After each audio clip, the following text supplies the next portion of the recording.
Hi everyone, welcome to our final FEDSA event of the 2025. I've got Schalk and myself here today just to do a bit of a recap of the year, some important and interesting things that we think are worth discussing, and a few of you have also given us some really nice questions, so we'll go over those as well as we go through the event tonight.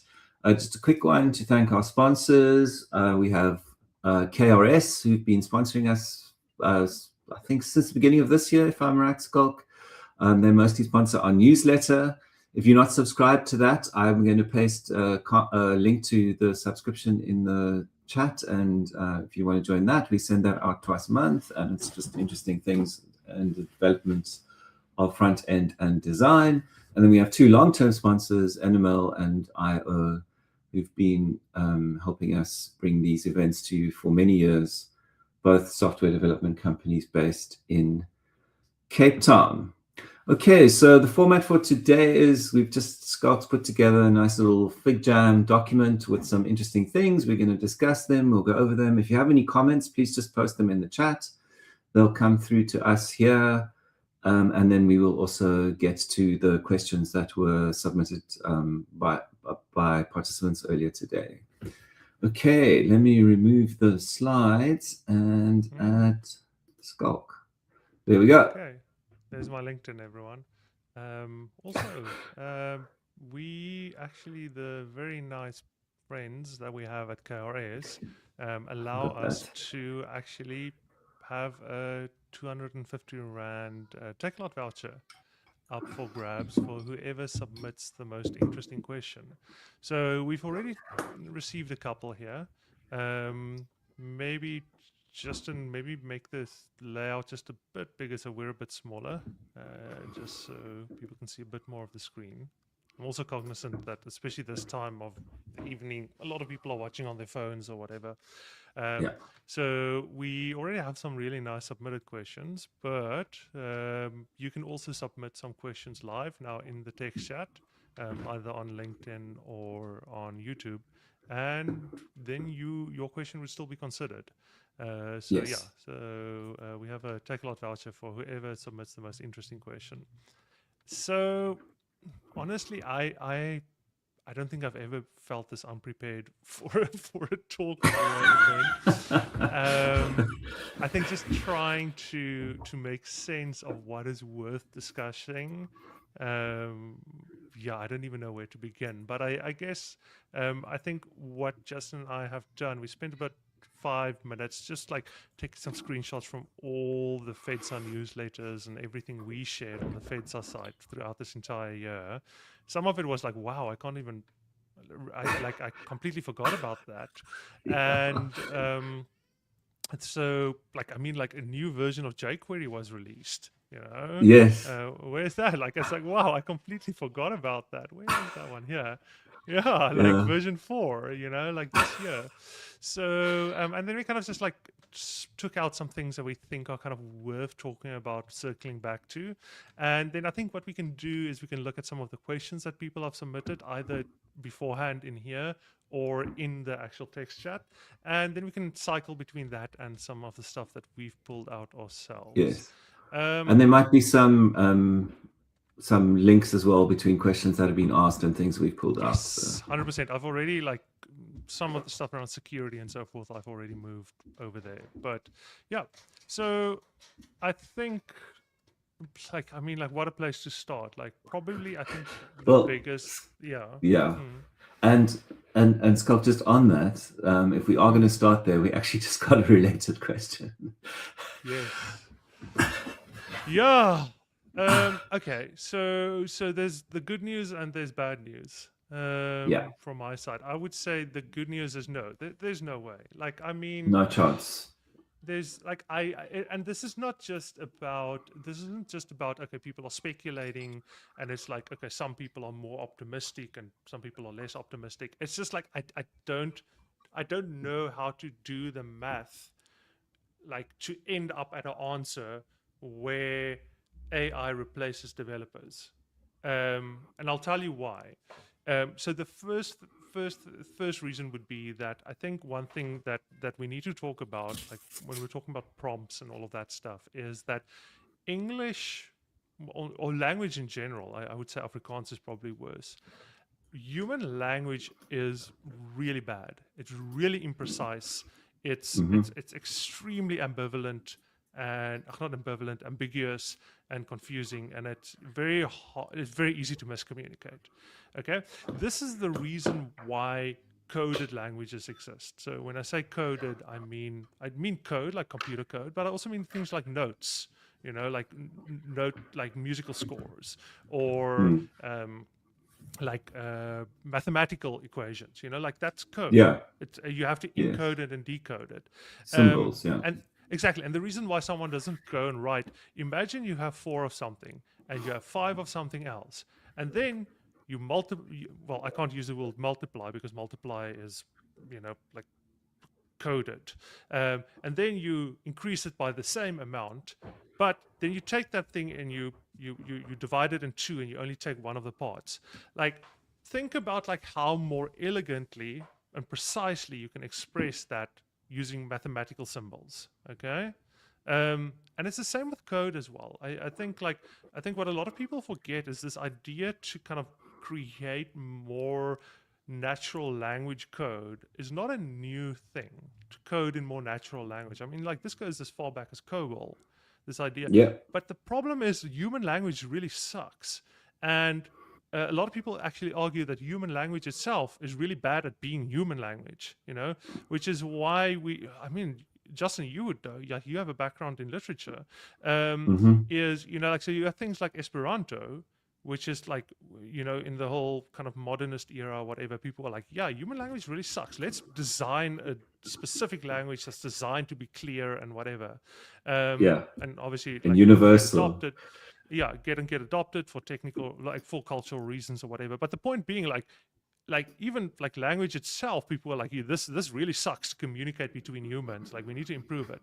So I think even if AI, in the best case scenario, you know, I have some reservations around kind of, I'm pretty sure we're kind of like, we've been at a plateau for AI for the last 2 years. I'm not the only At person who's least. been Yeah. saying this. Yeah. No. um It's yeah. um I mean, I we would saw that. yes, We saw sorry, go that ahead. with the whole fanfare around GPT-5, and then it just ended Mm, up being, well, it's exactly like the yes. last one. Yeah. And the further you dig, the like, if you start looking at funding, you know, like in the circular funding between all of Mm. these things, I actually think like even the most optimistic person is like, even acknowledges to some degree that it's a bubble. But Yeah. someone who's optimistic would say it's a bubble, but they would say, oh, there's still going to come good things out of this bubble at the end, you know. Mm. It's like there's some side benefits to it. But anyway, okay, so all of that being said, like, even I don't even believe in, like, I'm very pessimistic about kind of like, not pessimistic, skeptical about kind of what's like, if at future advancements in AI. And I don't want to go too much into that. There's way Yeah. smarter people than I that kind of articulate kind of reasons to be skeptical very well. But like, Mm. even in the best case scenario, let's say like, you like, prompts get amazing, prompts get really good. What's eventually going to happen is people are going to realize there's actually more efficient ways to communicate to the AI. And what's going to happen is, like, we're just going to like actually start getting codified ways where you can communicate more precisely, you can communicate more succinctly, more precisely, concisely, and whatever. So instead of typing out, I want you to do this and this and this and this, you maybe write / pamphlet underscore like A4, you know, Mm. equal um, funky, comma, you know, like, so it's gonna get codified because it's always been like, you can express so much more in codified language. So like, even Yeah. in the most successful, like, people, like, we're just gonna write code for AI. That's all that's going to happen, because like coding is always going to be more someone who can able to code. And when I say code, I mean very broadly speaking. I talk about like write musical score or write mathematical symbols or whatever. Someone who can communicate in coded language, um, whether that's JavaScript or whatever, like, is always going to be way more efficient, way more powerful, move way faster than someone who has to rely on like the absolute mess that is human language. So I think like Yeah. even in the most successful, we're just going to end up at just a different type of code, and that is code that Yeah. you send to the AI instead of code that Hmm. goes down to the machine level. But I don't even think that's Right. going to pan out. So I think there's Yeah. always it's someone who's technically there's just going to then be you're going to learn a different type of coding. Mm. I think that's what it comes down to. It's there's no way of someone who's like a technical approach to this is always going to like be way more powerful than someone who's just like I don't know anything about computers or whatever. I'm just going to type. Quite right. Yeah. So yeah, sorry, that was a lot, but it's something that No, absolutely I've agree. been Yeah. thinking about a lot, and Yeah. been And, speaking to because I work with a lot of students, and this gets brought up all the time. Sorry, and yeah. let me say this in closing because I promised I was not gonna ramble, and like here we are. How many? We're 16 minutes in, and I'm talking about AI.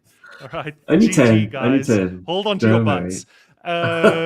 But but I think one thing I want to say as well is I actually think, like, if I were to make a prediction, I think we are heading for a crisis in terms of not having seniors in Yes. 5, 6, 7 years. We are heading to a point Yeah. because firstly, like a lot of people are saying like this coding thing isn't for me because AI is going to replace developers, and the Mm-hmm. actual people that are juniors right now aren't growing in their careers because they're overly relying on AI, so they never learn the Mm-hmm. fundamentals. Yeah. So that what's going to happen in 6, 7 years when like I don't think we're still probably going to be in the industry, but like some other old farts are probably going to exit. Like there's not going to be new blood to fill that, and I think the market is already starved for seniors. Like I It think it's just is. like it's going to be a big problem. Yeah. And couple Yeah. that with a dire job market for juniors Yes. at the same Yes. time. It's Yeah. it's yeah. I completely share your prediction, so to speak, that there can be Mm. serious trouble in a few years Yeah. And within software yeah. in general. Yeah. And in closing, I mean, like, this is not something that's new. This is something that has been mentioned. Geez, man, like now we're already doing an entire talk. But I just want to say this isn't something that's new. This is something that was raised as far back as 1970 by like Dijkstra and those guys at the very first like Mm. NATO software conference, where you have this problem that as the tools get more advanced, the job becomes harder. So it's kind of like paradoxical compared to other fields. And we've seen this widening between seniors and juniors, like for decades now. And I think with AI, it's just like it's just Yeah. exploding. So Mm. that's the bad. So that's the bad news. So the good news is I don't think AI is gonna replace anyone. Any like anyone who's doing anything meaningful. I think there's been a lot of Mm. positions where people just doing busy work. Yeah. But I do think AI is going to massively widen the gap between seniors and juniors, and Mm. I don't know how people that are juniors today are going to become seniors by the time they need to be. But Yeah. anyway, Mm. that's what I'm very concerned about. But Mm. sorry, Justin, I Yeah. interrupted you like a ton there. Yeah. No, no problem, Scott. We largely agree Mm, on all of that. I think there's mm, also one bit of bad news around AI in terms of taking jobs, and that is that all of these AI companies, whether it's OpenAI or Perplexity or whoever, they mm, haven't met any kind of financial stability, and they never will. mm, Yeah, mm. because the I think amount of that's an money that understatement. I think that's an yeah, understatement. They yeah, are hemorrhaging millions and millions of dollars billions of month dollars. monthly. Oh, monthly, yeah, yeah. I mean, if you use something like Cursor and you're paying them $20 a month, they're effectively subsidizing you, even though you're paying Mm, them. They mm. are literally paying for you to use that. With Um, seed funding, with venture yeah, capital, with seed not funding, not with yes. profits. Like they don't have the No, no, profits to they subsidize have people. no Like profits whatsoever. yeah, And it's the so Amazon what you approach. Mm, exactly with the idea that this will all pay off sometime in the indeterminate future.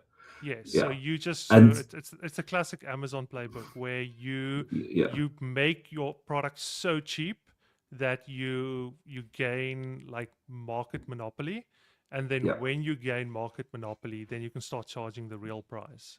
But the yeah, problem is the real price is probably going to be like around like $300 for at it to least.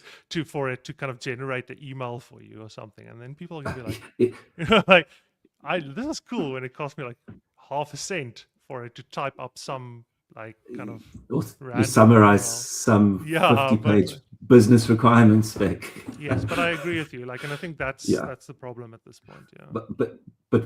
but the problem it creates for jobs is that Mm, because these companies can't make any money from their products, if we can call them that, mm, the way they sell it is to large organizations in that hey, if you use our product, you can save money by cutting headcount.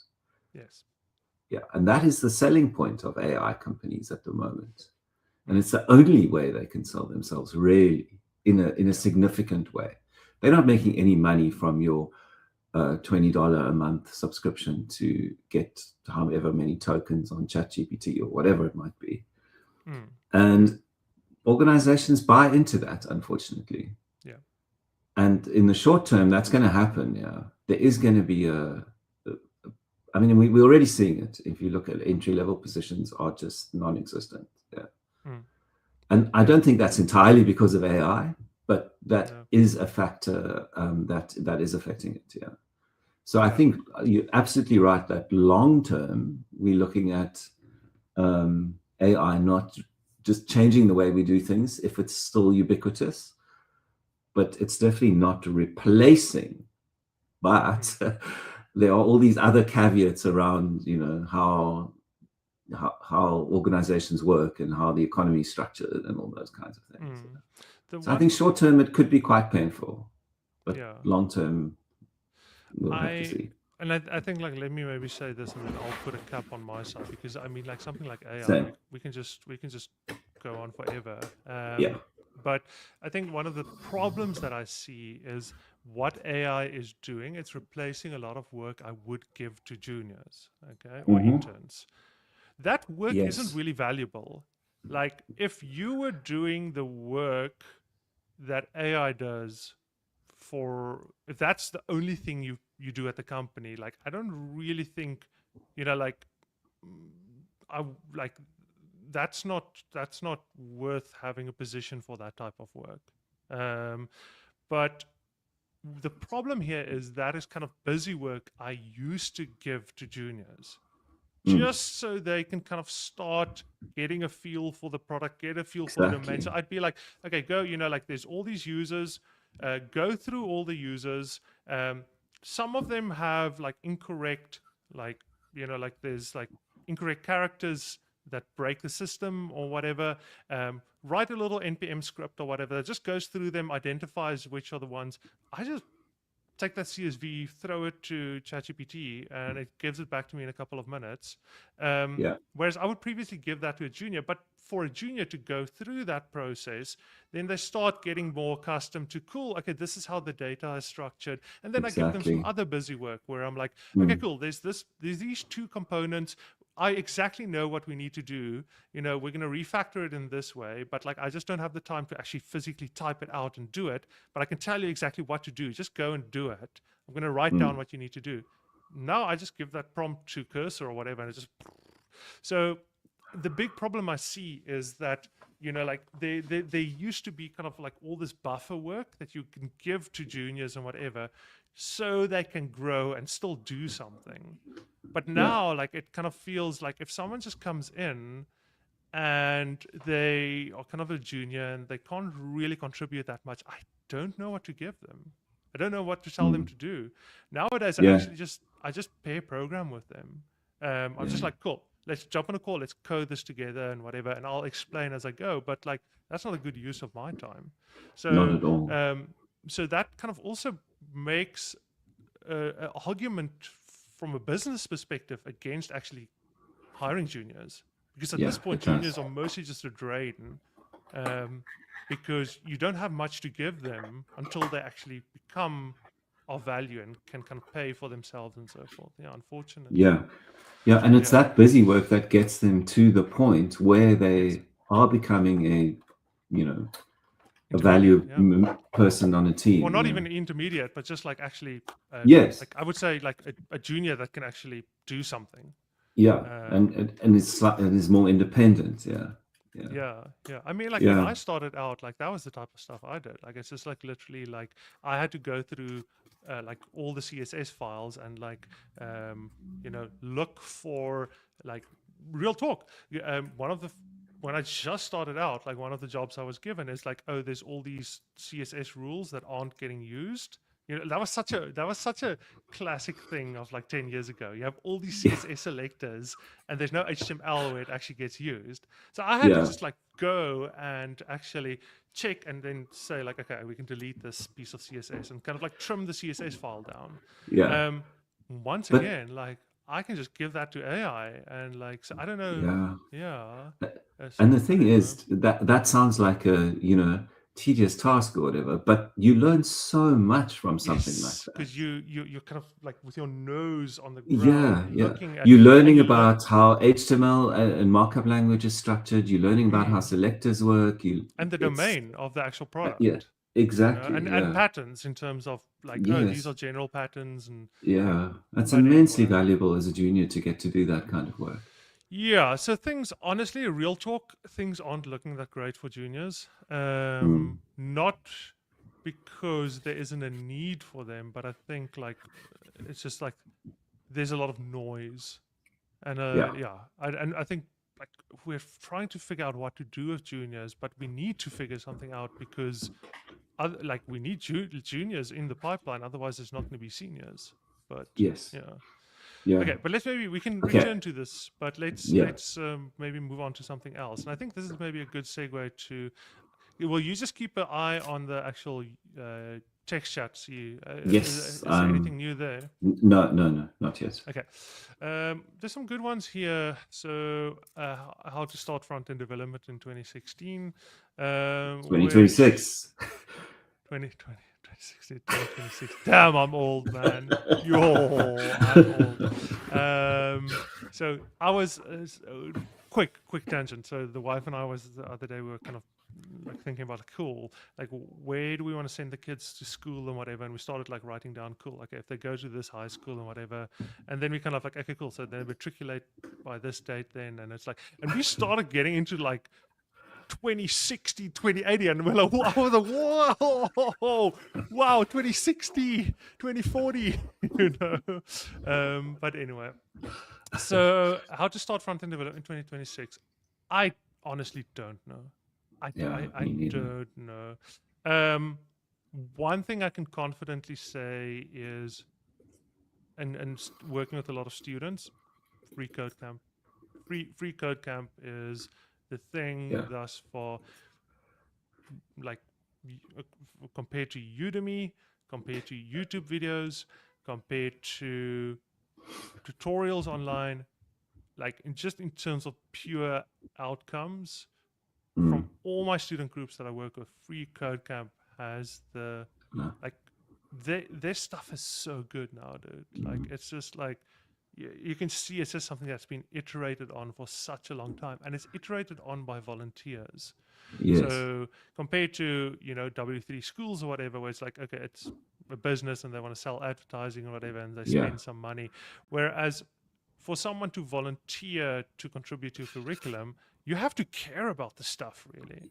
Absolutely. So they have some great stuff on there. I would Yeah, recommend that's good anyone just advice. like yeah, pre-code camp. That's all you need.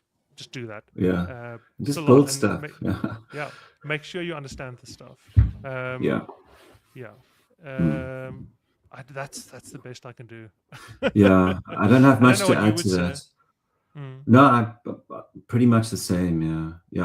mm, I haven't looked at Free Code Camp in ages, but it's encouraging to yeah. hear that. Yeah. Because Yeah. almost everyone I know who ends up going on Udemy and things like that, it's such a hit and miss thing, and you're spending Yeah. money and And like it's um, weird because I find that the stuff just doesn't get solidified. yeah. So like if you look at the JavaScript stuff, like dude, like it's like Look at all this stuff. And this is everything from, maps and sets, audio, Oh, that's video, great. dates, regex, accessibility, DOM manipulation, higher Nice. order functions and callbacks, fundamentals, like it's And actually building really, stuff. Yeah. yeah, asynchronous, like Yeah. That's understanding great. asynchronous programming. It's not Yeah. just like, oh, Mm. this is how to create a promise. This is how to Yeah. create a, yeah. And I mean, like, this Or is just just, saying like JavaScript is asynchronous and then moving on. yes. Yeah. And this is just the entry level JavaScript stuff, like Yeah. then you start getting into like the JavaScript certification where you actually now build stuff. Yeah. Great. And then like furthermore, there's like functional programming and stuff as well. Yeah, Free Code Camp I would start at Free Code Camp. Yeah, like I'd go through Would all you of say this stuff. start with the JavaScript or where? Um, What do you think is the best thing yeah, to learn first? HTML and I CSS, then so I JavaScript, or so so so so I would say that in my experience, as someone who works with a lot of students and also someone that hires quite a bit, CSS is paradoxically it's the thing that I would say that like you can't get like I'm gonna get a lot of hate. I'm gonna get a lot of hate for this, but like this has been my experience. I would love for someone to point out examples where like this is not the case because I want it to not be the case, but it is. Like I don't think you can get hired by CSS alone. no? Um, I completely agree. unless you're Harry Roberts, who's kind of like does the CSS wizardry stuff, but even then, like he's not actually in the domain of CSS. He's actually more in the domain of performance. Yes, And he just tends to focus a lot on, yeah, see, he even changed it, web performance yeah, optimization. But the yeah, site's still a CSS wizardry.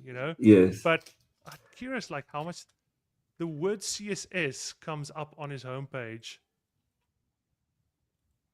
like, only 7 times, and 4 of those times it's actually because of the name of the site yeah, CSS wizardry. So like I yeah. mean like even he has kind of like started framing. I don't think you can get a job with just CSS, no matter how No, good you are. there was But the paradox here is if your CSS is bad, I don't think you're going to get a job no matter how good you are in anything else. yes, In exactly. a I was front just end going to position. say, yeah, Yes. CSS So, alone won't get you the job, but neither will but you need to be JavaScript. really good at CSS. You Otherwise, still nothing else need, matters. yeah, Yes. exactly, because So, you build you're in the business of building UIs. Yeah, yes. So to yeah, me, I would say that like you asking me where I would start, I would, I would kind of really solidify my CSS, um, and then start thinking where do I want to kind of specialize? Like I mm, would treat CSS as like that is the primer. I need to get that down and really well. I'm not talking yeah, about like you know, a week boot camp or whatever. I'm talking about like really getting good at CSS. But the problem is when you're really good at CSS now, finally, then you can start thinking about like what do I actually want to spend. Like it's almost like being able to write and spell and read good. Like like that's not a skill that's really gonna land you a job. Being able to write well, but you're not going to get a job if you can't really write or read. So it's almost you need to have that base and then you can start mm, building your skills on top of that. yeah, I hope that makes sense somewhat. yeah, um, okay, so if your I would just say like if your CSS isn't good, like get your CSS really good before anything else because nothing else yeah, matters then. And no matter if you're going to touch a UI, you're going to need CSS no matter what you do, yeah, whether you're like actually building WordPress sites, you're building like React stuff, or even just building like WebAssembly kind of like mm, Figma type crazy software that run in the browser. You're always going to need CSS, always, yeah, right? All right. cool. That was a lot. So let me leave this up to you. I think Justin, you can maybe let let's do the. Which one do you want to do here? Let's do the outages and security, Oh, because geez, that's do you topical. want to lead that discussion? Sure. And I also think you're more qualified to lead that discussion because I think I don't really use server side stuff that much. I tend to be more in the Yeah. local first, like software in the browser space. Mm. So you guys are running a couple of Next.js instances. Yes, we here, are, probably. but we're not using server side at all. Really? Okay. No, It's because interesting. Sorry, I think we share the same opinions a little bit, Schalk, on that. Yeah. But yeah, go ahead. Sorry. No. So I just wanted to say it's very interesting because I listened to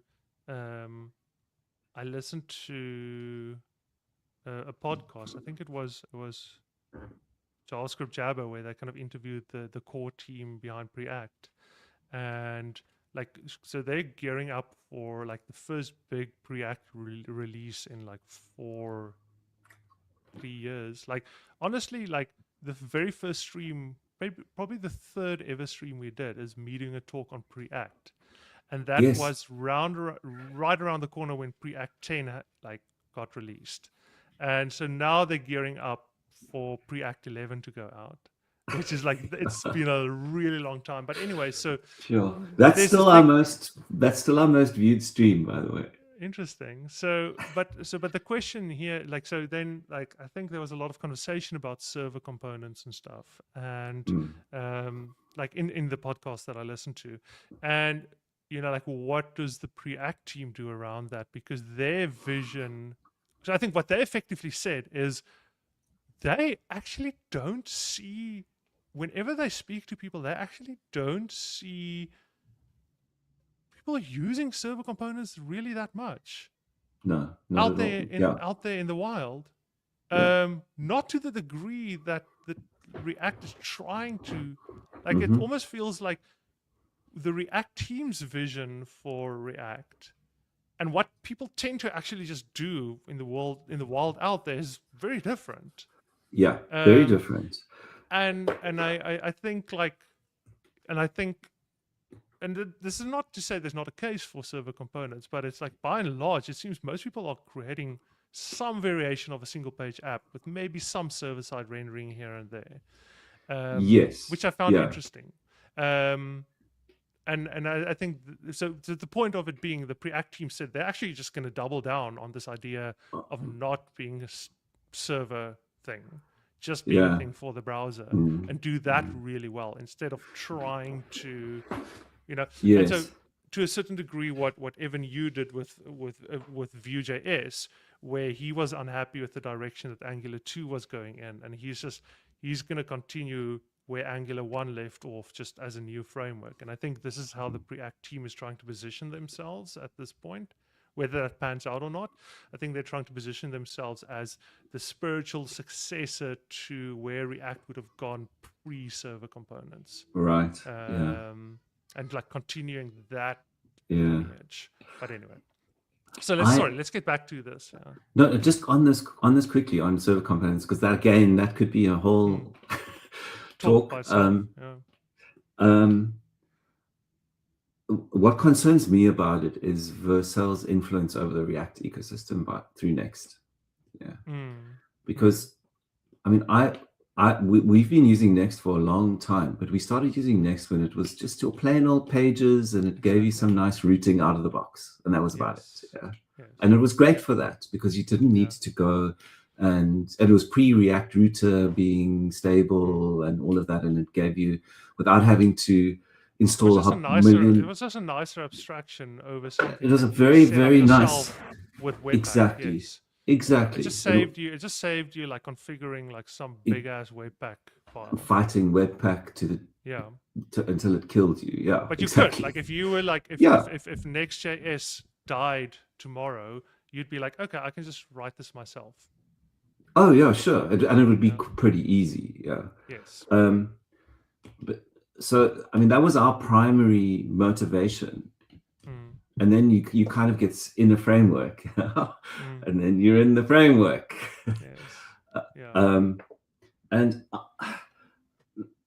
Look, this is just my opinion, of course, but Yeah. I think Next. Obviously, they need to make money from Vercel. I mean, sorry, Vercel needs to make money from Next in some way, and the way they do that is through hosting. And if they can have a full stack framework hosted on their servers, they're hooked up to databases that they are controlling, it's fantastic. That's their business model, and they have a lot of influence on the React team. Yeah. I They think sit on the React team. yes, and I think they basically everyone that left Meta on the React team just went straight over to Vercel. A lot of people Straight left over. Meta. Yeah, and I think Vercel, yeah, it's interesting times. It's interesting Yeah. times. Yeah. I But yeah, think let's get. yes. Yeah. Let's get back to the topic. But like I share, and I would love actually for some dissenting voices, maybe even on here on FedSub. But like, I just I don't encounter anyone that I really admire as an engineer that disagrees with me on this. Like, Yeah. I'm really like, Yeah. I mean, like I've spoken to Ben about I've spoken to Ben about it, I've spoken to Xandor about it, like even Mike, like all these are people that I really admire as engineers, and all of them are like, yeah, I like server components are nice, but I don't really think like I don't think there's really a big use case for the type of stuff Yeah. I'm building. But anyway, Yeah. Same with um, us. Yeah. yeah, and I honestly, like I think in a lot of cases, like you're probably just better off using something like Laravel if you want to For really sure. lean into that server first approach. But Yeah. yeah, Yeah. anyway, sorry, Okay. take us through from bad news to even worse news. Yeah. I mean, it's been a terrible year for outages and security. Security, yes, yeah. So yeah, I mean, outages, Amazon going down, Cloudflare went down like 2 weeks ago for the second time in a Microsoft, month. yeah. Oh, Yeah, again, again, like last week there was a Cloudflare outage again. really? Yeah. Yeah, and then it was Microsoft, and yeah, it's just like Yeah. within the scope of Azure. like scope of like 2 months or something. Yeah. Yeah. Yeah. Massive outages. Did it Um, affect you guys at all? the Azure one did. Okay. Oh yeah, because you guys are very like C Sharp, Microsoft. Yeah. Yeah, we're on all our infrastructures on Azure. Yeah, so we had issues there, but we we also consume services and APIs from all over the place. Yeah. And yeah, if Cloudflare goes down, we're having issues, even though our infrastructure isn't on Cloudflare. Yes. It's because we've got external APIs that we. That makes sense. Yeah. I mean, So, like I think Standard Bank went down. So yeah. Yeah. Okay. Yeah. Interesting.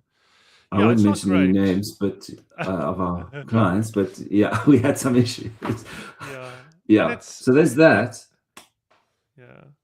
But then my hypothesis around this is that where for a very long time, like Boeing was just like dominating the aerospace world, and people like, I don't know, how do they build these planes so cheaply? Like you look at like an Airbus or whatever, and it's like double the cost, and like how do they manage to do this cheaply? Like what kind of insane big brain engineers do they have? And then all of a sudden you just started seeing like all these Boeings crash, and then it's like, yes, oh, that's how they do it that cheaply. And I think that's what's happening here is, like it's like you're like, how is it so cheap to host something on AWS? How is it so cheap to use Cloudflare? How is it so? And it's just like like kind of this is the end game of just like reducing overheads. And we're kind of like at that point now where it's just like, oh, there's another Boeing crash. So which is why we're starting at this outage, another outage, another outage, another outage. So we're like, oh, this is why it's so cheap. Why these services are so cheap. Yeah. Yeah.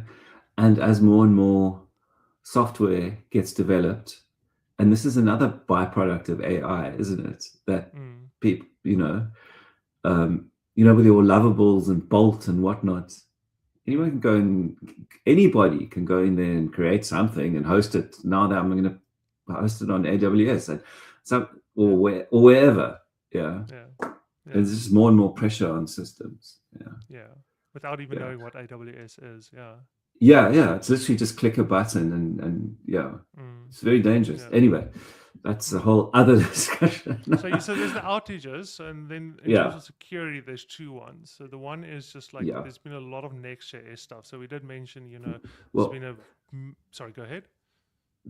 there was one next exploit Mm. earlier in the year, Yeah, I which have it down was here.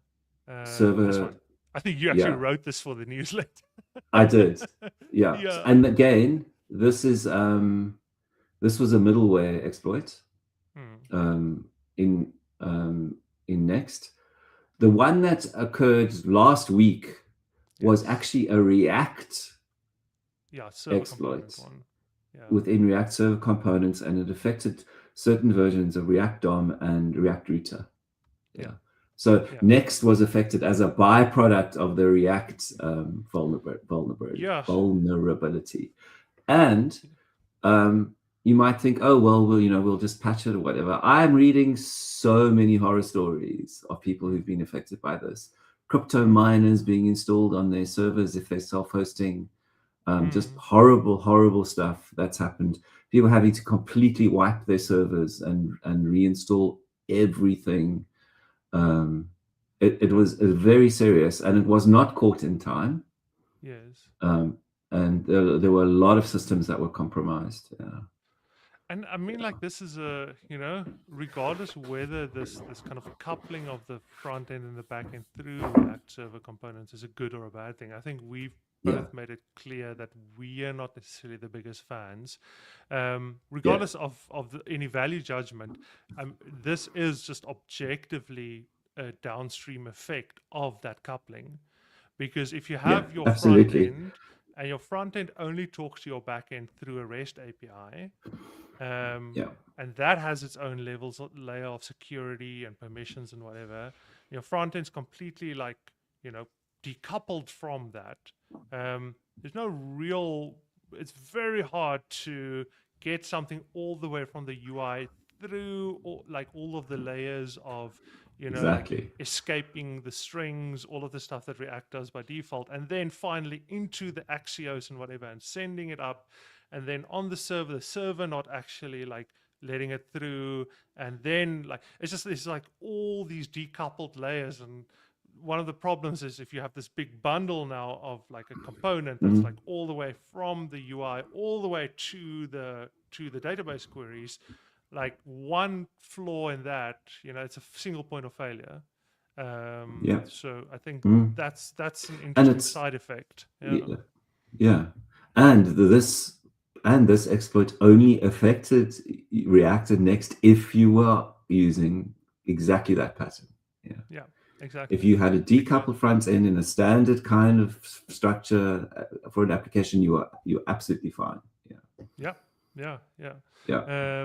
So yeah, so and then so there's that part, which is I think like yeah, we'll see how that plays out, because I mean, like, even you mentioned, yeah, there's been two very severe Next.js problems this Yeah. year alone. So Hmm. I'd be very surprised if we go through 2026 and it's just like nope, nothing.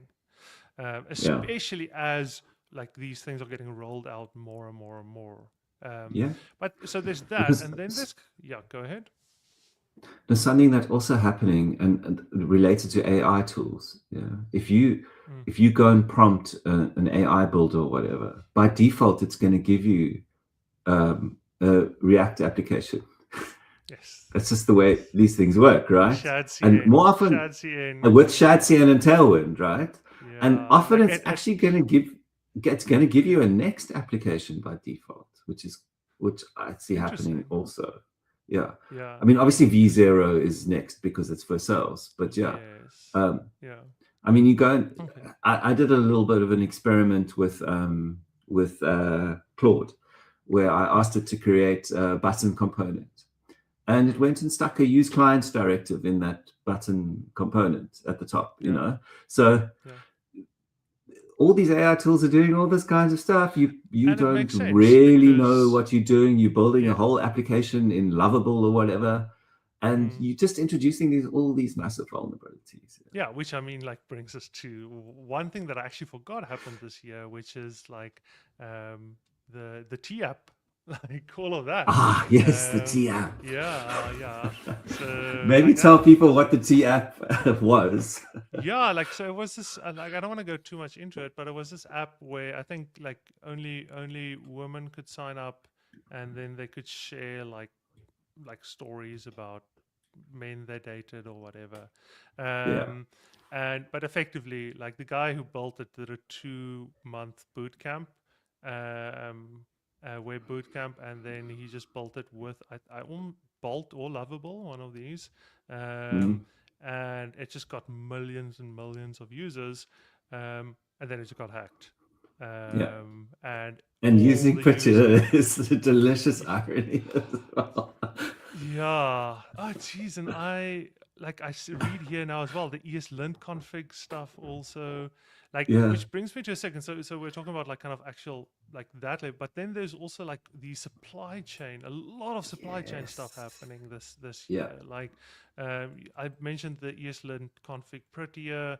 Um, yeah, there was the which one was this? This was the biggest one ever recorded. This was Yeah. for I think Chalk or something. Can't remember the exact one. Yes, but it's the one where the actual person who did it, like it was the biggest recorded supply chain attack to date, and the attacker was only able to steal $50 worth of cryptocurrency, and like people just clowning on the guy, like dude, like I think someone shared that like Eminem meme of like if you had one shot, one opportunity, like for the biggest supply chain attack, would you grab it or would you let it go? And he let it go. Yeah, but like so, there's been a lot of like there's also like this. I haven't even been following like all this npm worm stuff and so forth. It's Oh just yeah, that was another one. yeah. Yeah. So Yeah. like, and I think someone asked about that like further down. Yeah, how do you mitigate risk from compromised npm packages? Um, yeah. Okay. So The first thing I is have you some use answers for you. PNPM, not NPM, because they have much stricter checking Mm, and hashing. Yeah. yeah. So I also have some That's just answers for one you. thing. Yes. Yeah. Um, so I think from my side, first one is just make sure your stuff's updated. Like I've seen so many Always. projects where Yeah. people are just running like a 4-year-old like version of React or whatever, Yeah. um, And and or yeah, a or create React, legacy yeah. So or just doing like legacy peer deps on an yeah, install to get rid yeah of all yeah your yeah yeah exactly, and warnings. they just yeah. So confession time. I am working on a project that is still create React apps, 3 major versions of React behind. If you want to do npm install, you have to do npm install force because like Sure. it doesn't like how mismatched your dependencies are. Sure. Yeah. But that being said, the reason why I'm working on this project is for us to get out of that space and Yeah. gradually move, like actually get. Mm. But yeah, so like first things first, like if your stuff is out of date, then there's nothing really else matters. Yeah. I would But say, just yeah. sorry, Scott, just a caveat on Mm, that is that you need to be doing that all the time. mm, Yeah.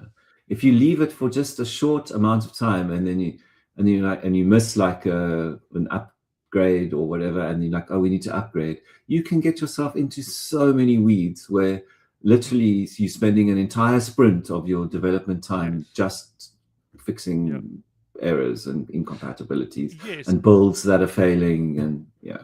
Mm. And I think also like there's also something to be said for loosely coupling to your dependencies.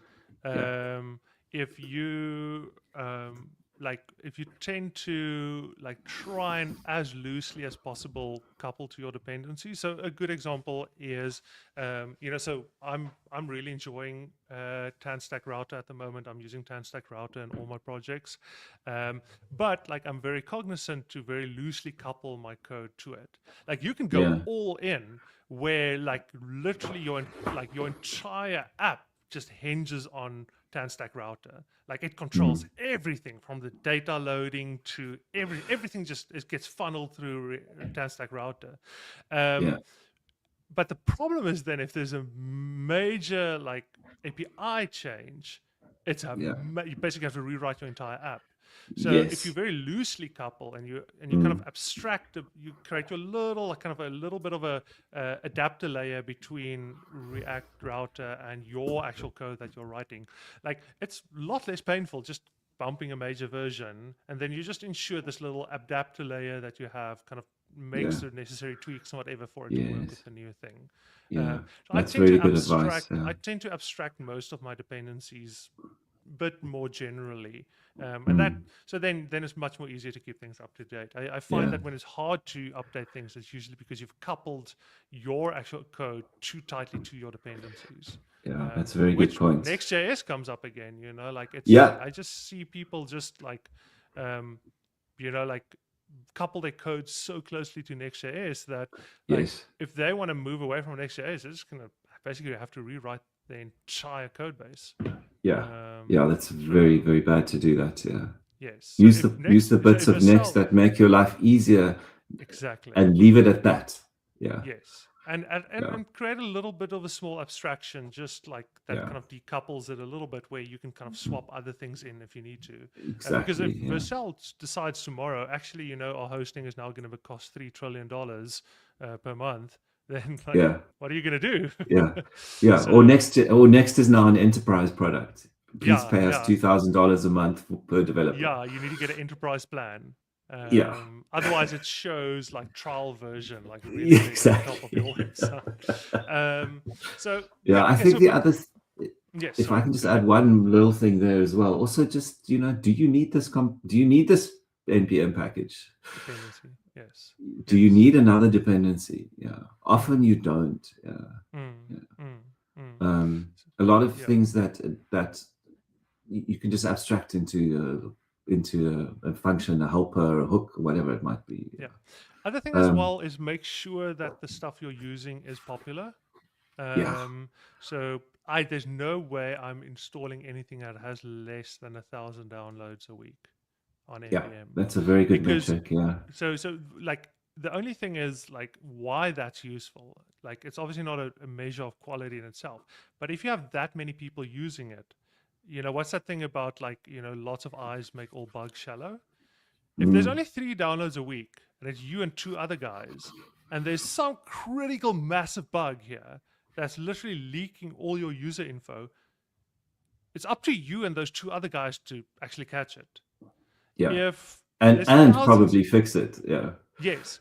And also, if that thing gets discontinued, then it's up to the 3 of you to be like, okay, are we now going to create like some yeah, predecessor to this or fork this or whatever?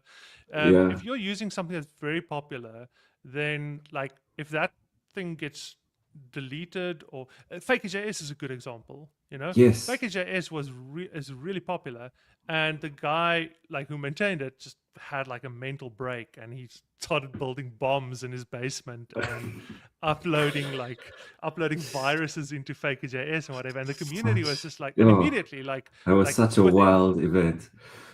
within a week, like the community created a fork, Yeah, which is not actually now still being maintained, but it's actually way ahead of where Faker.js was. It's actually seeing more contributions. yeah, So, like, if there's a lot of people using something, then like you have a lot of momentum to take that somewhere else if things start going like sideways, or to patch things and so forth. So yeah, yeah, so my advice would be keep your dependencies up to date. If you're struggling to keep your dependencies up to date, it's probably because you're coupling your code too tightly to your dependencies.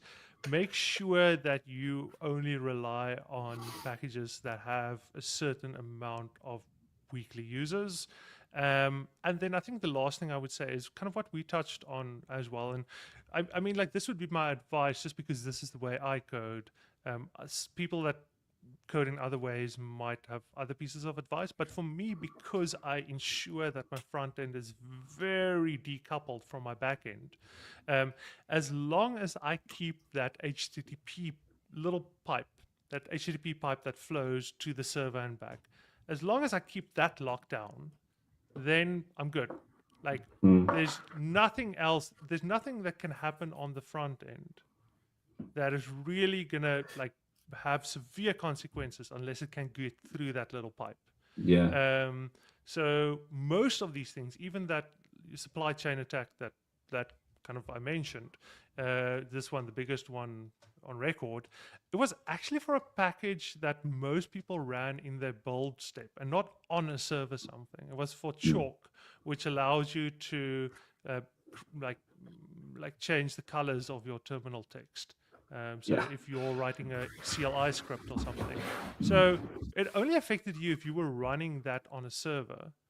So effectively, like, you know, like if you're mostly just using stuff in your build pipeline and not in, like if you don't push those packages to prod, but just in terms of building those assets, like, I don't know, like I honestly, my entire career, I haven't had any security problem affect me.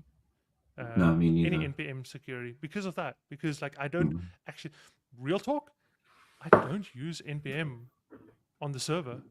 I don't run it on the server. Like if I were to, I'd probably use something like express or whatever, and I'd have very minimal dependencies, because honestly I don't trust npm, or I would just use another language to do my backend in. So I think like if npm scares you, just don't run it live on a server somewhere. And when you do, only use as little dependencies as possible. Maybe just Hono or Express, and write most of the stuff yourself. Yeah. Cool. Okay. Yeah. All right. So We've got I a don't know. Is there anything question. else you want to add to that? No, I think we've covered that pretty closely. I think everyone just needs to be vigilant. Yeah. And even more so in the future than, Yeah. yeah. I mean, you know, both these Next.js exploits had me at, 11 p.m. when I found out about them furiously messaging people at work to go like, hey, we need to check this ASAP. I mean, I'm not phoning people and waking them up, but I'm, yeah. and it's No, not fun. Yeah. I remember that. It is not fun. Yeah. And it was a non-issue for me because I'm exclusively using Next.js for static site generation. So I run all my code in the client, and then I just generate like the initial HTML and CSS payload with the shell stuff that I can infer before the data mounts. So that's a non-issue. I mean, we largely do very similar stuff to that, but you still got to check these damn things. Yes, I think if you see a warning that pops up, regardless if you're like, this is not going to affect me, it has very different consequences for the type of clients you work with. Exactly. Compared to the ones that very I work with. sensitive financial my clients, data, I can just go, trust me, bro, this is a non-issue. Trust me, bro. And they're like, cool, it's called, like, we trust you. You know? No, I'm like, we haven't had an incident, we've mitigated the following way, but nothing to worry about. Right? So, yes, so I think my general, just broad hand wavy advice would be, the less stuff you run on the server, the less you have to worry about. And only run stuff on the server that you're confident in. Yeah. Great. On the front end, go wild. Yeah. Install confetti.js. Yeah.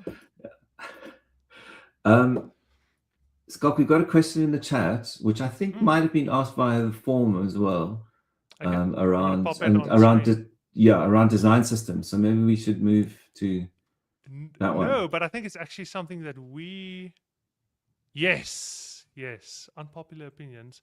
You'd be surprised, unpopular opinions, like how much Justin and I share this opinion.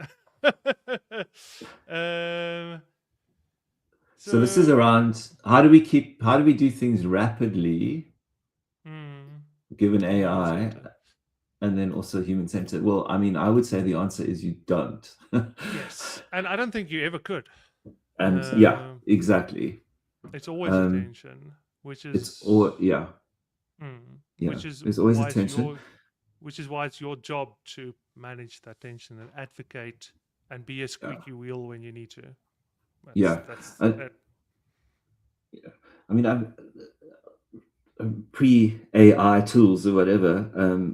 We used to have a little bit of a joke in the UI that, oh, it's another Bootstrap site, right? Because Yeah.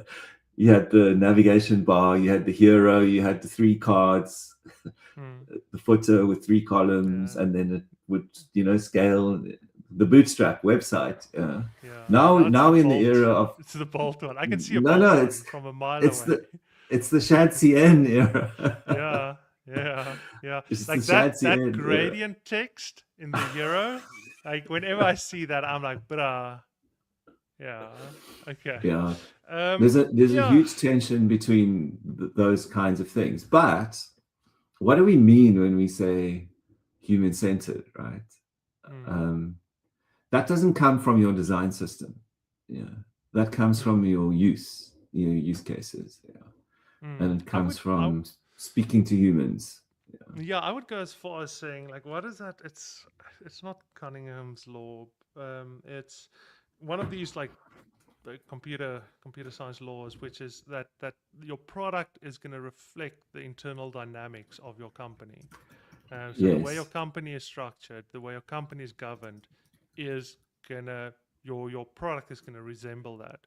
So what I generally find is that like it just comes down to the type of company. Like I don't think there's no way in getting a company that treats their workers like shit, you know, like tolerates harassment in the workplace, like pushes people to do overtime, um, and like treats workers as expendable and hires and fires willy-nilly.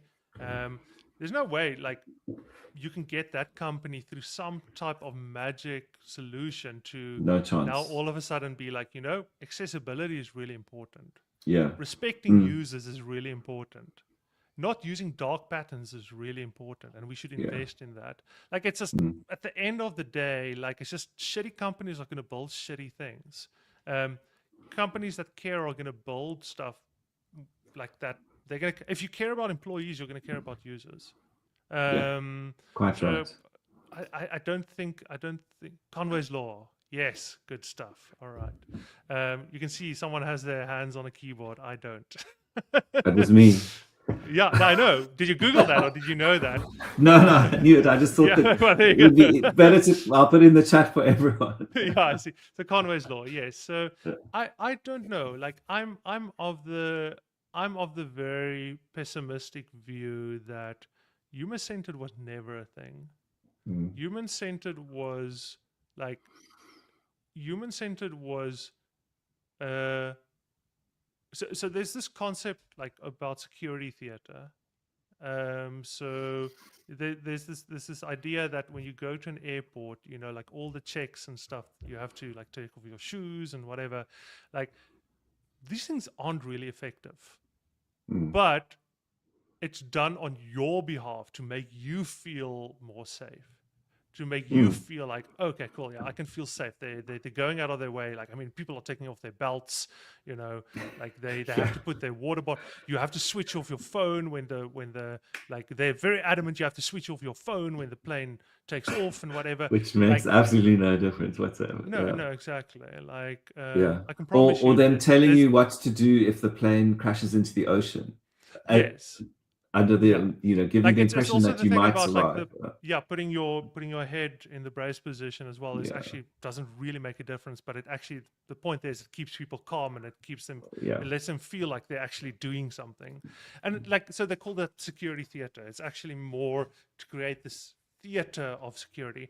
And I do think like the whole human centered stuff, and like when I say this, a lot of people would get mad because I think they really believed like there was an era of human centered and proper like user experience, design and caring about Mm, users.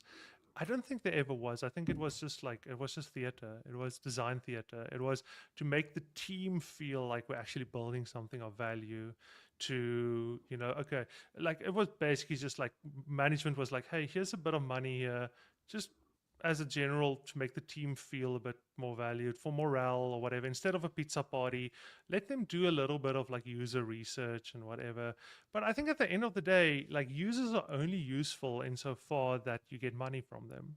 That's the reason why business exists. Mm. Stake, That's why like, we build publicly software public platforms. yeah, a publicly traded company can get sued by their shareholders if they make a decision that it's going to result in less money. So I can imagine scenarios where you would have legal grounds to sue a company if they make their thing more accessible at the expense of other features that they could be building. Um, it's all about money. So I think Yeah, the only solution, I think, so this is the question, like, how do we do both at the same time? I don't think we can. I So agree.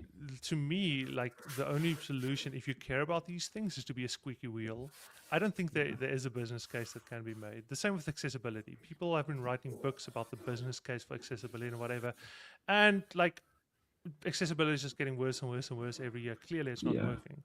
So Mm. I'm of the belief that these things, like, if you think about like that 20/80 rule, 80% of your, like, it's antithetical to the idea of inclusivity. Like, it's kind of the most exclusive, like, approach possible. It's like you only need to focus on 20%. The rest can go F off. Um, so I think, like, you as someone who's in the process, who carries a bit of weight, has a bit of authority, needs to say, I have some skills that you want. You probably are not going to be very happy if I leave and I don't want to work here anymore.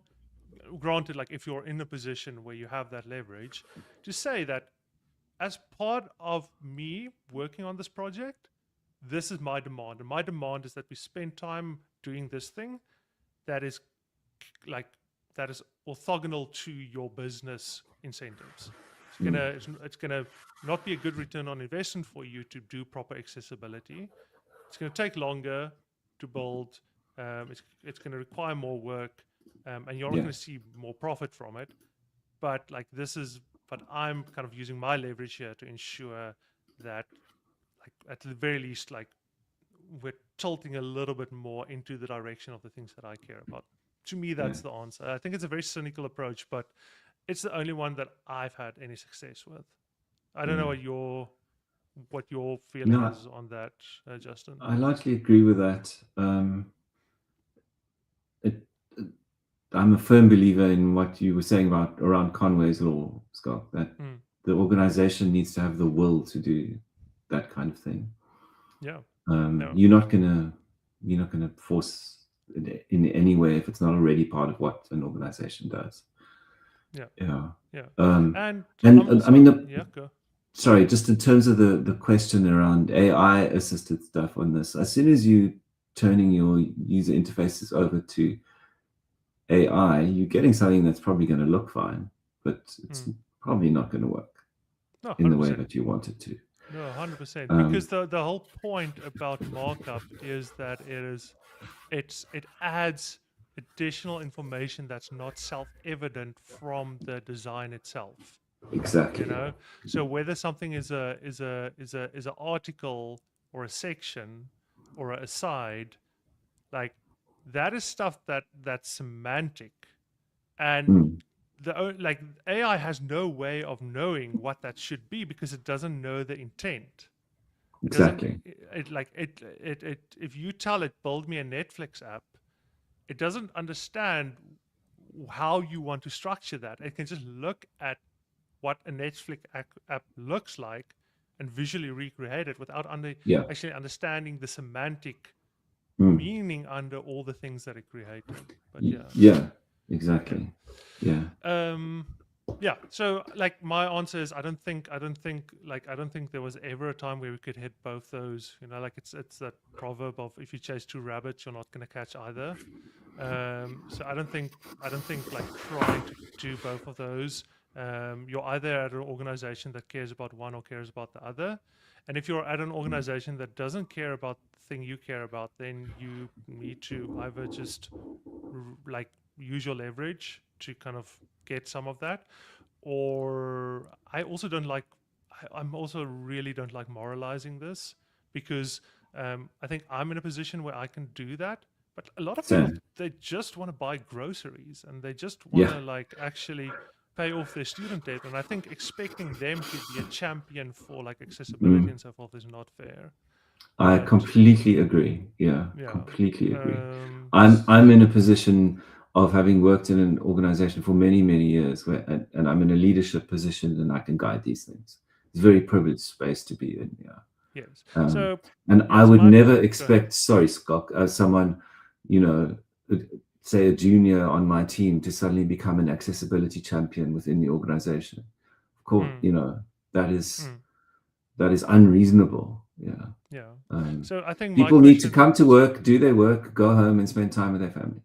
yeah, no, like honestly, yeah, for real. It's like so. So my response to that would be, if you're in a position where you can apply some leverage, then it's up to you. Like Yeah, then it's a personal decision. If you're not, then if you care about this, then seek out places where that happens. yeah, yeah. I don't. Yeah, I think that's about Mm. about it. Yeah. So cool. What else, dude? Yeah, I think we need to touch on the TypeScript versus JavaScript. Um, Yeah, let's chat about this one. unless, oh, sorry, is there? I'm not keeping an eye on the text chat, so I don't No, know there's if there's nothing yet. okay. But we must just remember to go back to. Yeah, so let's do one of those and let's get to the JavaScript TypeScript one. So So we've just looked at. I think um, the so last two yeah. we've kind of touched on. So this we kind of touched on, We touched on that kind as of, well. yeah, but some, and I think like we can summarize our views on this that um ah, so I maybe not. I don't think there's as much an appetite for that as like the React team thinks or would have you believe. I think most people are Yeah. just using React to write client side things. Yes. Yeah. I think in terms of the full stack, that's what the React team wants. Whether that is going to happen in actual use, Mm. as I say, as you said, Scott, I highly doubt. And my like anecdotal, obviously, any evidence points to people aren't buying this. Yeah. Yes. And I also think like yeah, I think there are tools that are better suited for that than trying Well, I to mean, push JavaScript across the entire stack. I'd yeah, probably use absolutely. Laravel and Yeah. then use something like, so treat JavaScript as an afterthought. So Yeah. your primary language is a backend language, and then you just have like abstractions like what's it? It's like Livewire and those things, or Mm. Alpine or whatever. Just treat Yeah. that Yeah. classic Yeah. approach of like the JavaScript being sprinkled on top. That's my take. I don't I don't think there's as much as a demand for this as they is trying to make it a thing. Okay, let's maybe Yeah. just do another one. I Oof. think Okay. yeah, I think we covered that when we chatted about how to get started a bit. Hmm. Um, Sorry, which one are you looking at? No, I'm looking at the change logs. I think this is a really good Ah, question. okay, yeah, this Yeah, is a great question. yeah. So the question is there a universal website that offers updated chain logs within Frontend? And like the struggle is real. I hear you like on this. I wish I could just go to a single website that's like, um, well, no, geez, this is how bad I'm at like marketing and running a business. I would be like, yeah, your only source of front end news, Fedsa on LinkedIn. Just follow Fedsa, like, and that then you'll stay up to date with everything that happened in front end. Treat that as we, your we, change log. yeah, we're obviously both very bad at that. Yeah, exactly. But so, Justin, you'd probably say baseline. Yeah, well, it's not. It's sort of. Yeah. Mm, So mm, Baseline is a cross browser initiative to track what is newly available in browsers. Yeah. yes, I think it's Um, primarily driven by the Chrome team, though, but the Google but they've team. But it is but between all the vendors. Yes. Mozilla, Apple, etc. They're all on this team. Yeah. So it's Mm, for and Microsoft. Yeah. Sorry, I always forget yes. Edge exists. Yes. Um, well, I mean, Edge is just Chrome these days, isn't it? Yes. Um, Yeah. Yeah, so baseline. This is actually a good site to look at. It's simply this webdev.baseline. It's got lots of information here. If you scroll down, Schalk, next, yeah, that's all the news stuff, like what's being supported, who's got what, and there's a monthly digest. Yeah, yes, I do. So you I can follow have the monthly digests. Yeah. So that's about as close as you're going to get to changelog without trawling through separate Firefox, Chrome, Edge. MDN, like No, YouTube I'm saying like influences. their the issue specification. trackers. Oh, And, yes. The you release. don't releases. want to do that. It's a nightmare. Yeah.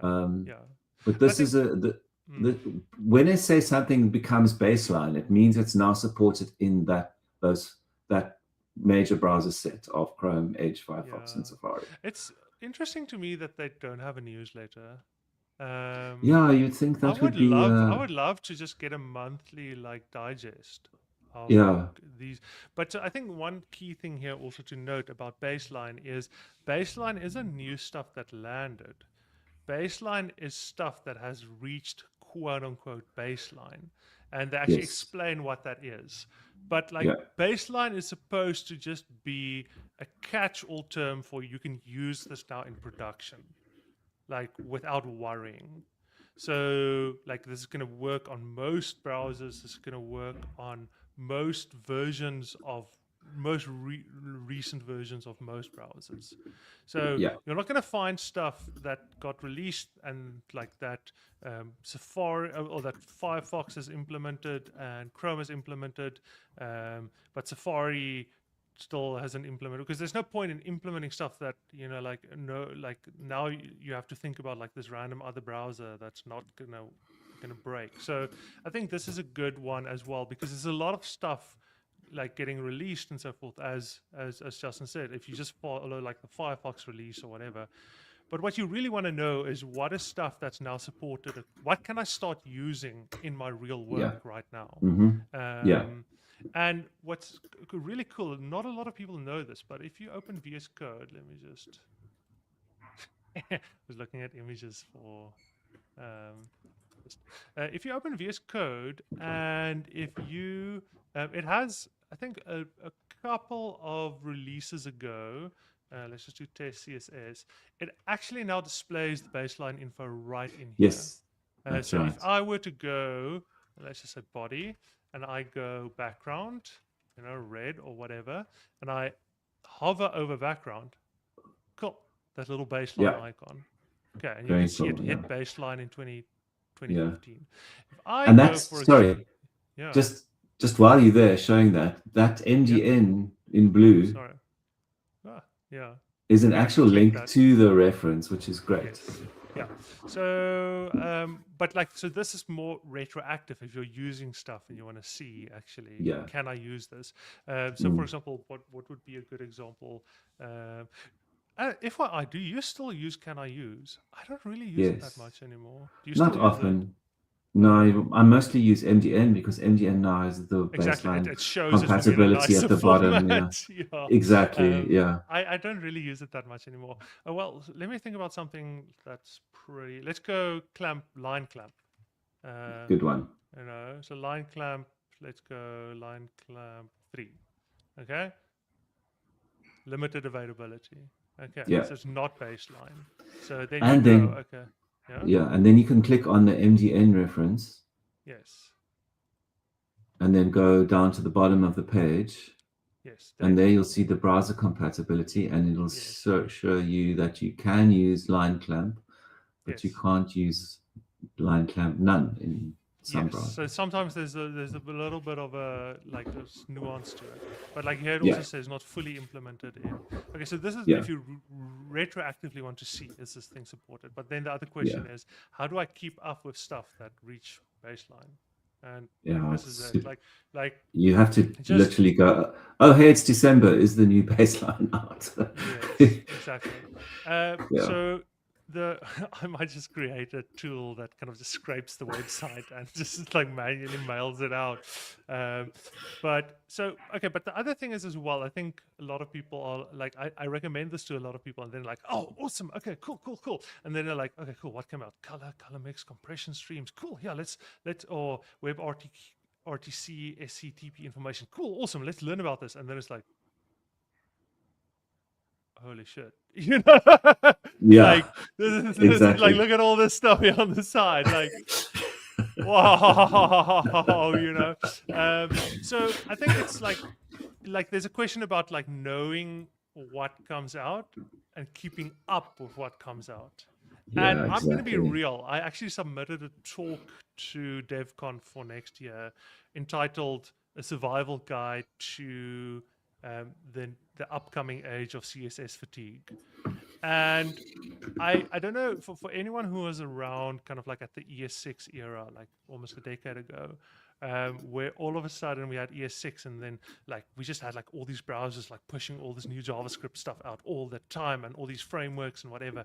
And people started talking about JavaScript fatigue, where just like the time it takes you to just read the stuff and like make sense of it, like so much new stuff has come out like since then that you can't keep up with all of it. And I think we're kind of like very rapidly approaching that for CSS right Yeah, now. yeah, Like, so for example, like color mix or whatever, where there's so much stuff just reaching baseline now and coming out that I think it's just like it's impossible to just like parse or grok all of it. For me, like I'm someone that follows CSS very, very closely, and it's very hard for me to just like I mean, like even if I just look over here, um, lab and LCHA. Okay, I know this is very loosely related to like color spaces, but I have no yeah. idea what this is, and Me I neither. don't have time to read through all of this, Yeah, So color theory is so complex on its own that to now go yeah. and learn a whole new color, that's crazy difficult. Yeah, Yeah, so I think unfortunately, so this might keep you up to date in terms of just knowing what went out, but you're gonna have to resign yourself to the fact that you're not gonna be able to keep up with what exactly this yeah, is. yeah. Yeah. Yeah. Scott, I don't know if you are aware there is an NPM package. Mm-hmm. Just web features NPM. This. Yeah. Oh, interesting. So you can get a snapshot of the current baseline Oh, locally. I okay. mean, yeah, why Yeah. you'd want to, I don't know, but it's there. I assume if you're building like some CLI or pipeline or Yeah, something where you want to throw an error if any of your yeah, code, like let's yeah, say you're like everything we use in our code should be like baseline or whatever. yeah. Um, or if you're building kind of like, I guess if you're building like your own type of like website or Web dev. something. But yes, like it is available. Yeah, So yeah, unfortunately, so I think the answer there is changelog. The struggle is real. Like no one yeah, has an answer to this. mm, Um, just yeah, do the best you can. Use yeah, baseline. Follow people mm, like us or whatever. Just because I mean, yeah, there's a lot coming out. At the very least, get someone to interpret it for you and kind of just pick out mm, what is useful, what's not useful. yeah, Um, yeah. yeah. I think the thing is you can subscribe to all the like CSS newsletters and all those Mm, types of things, and then you'll get an interesting CSS thing, and you go, "Oh, this is great," and then you'll go and have a look at it, and then you discover, you need to enable experimental web platform features in Chrome yes. Canary, Yeah. and it's not actually usable You can't anywhere. use So it in your often day-to-day you work. can't use it anywhere. So Yes. often, like newsletters and stuff can be useful, but often not useful at all because you get Yes. excited about things and then you're like, And oh, yeah, actually, this and is useless to newsletters me. newsletters are usually, like kind of like they want to like actually announce the kind of most breaking, Yeah, like bleeding edge, like exciting stuff. the No one's going to say, coolest thing. Yeah, yeah, no one's going to say, like, they want to announce stuff that this is going to change CSS forever. No one's like, exactly. you know what, actually, like the reverse regex is now finally supported in Safari, and you can actually use reverse. I was just harassing Jen Simmons for years about that, and because that's the reason we couldn't use reverse look behind, I remember, yeah. because Safari, its implementation was broken, and I just so I would like to think that like all of you can thank me that it's like finally last year Thanks, they actually Schalk. fixed it. For me, just Wasn't there an consistently, IndexedDB bug in Safari for about 9 years or something? yeah. Yeah, Yeah, anyway. that sounds. But I have to also say that I think Jen Simmons is doing a lot of great work. Safari is catching I up. agree. I'm very impressed. In general, Yeah. I hate Apple. Let me just put my tell me how you really feel.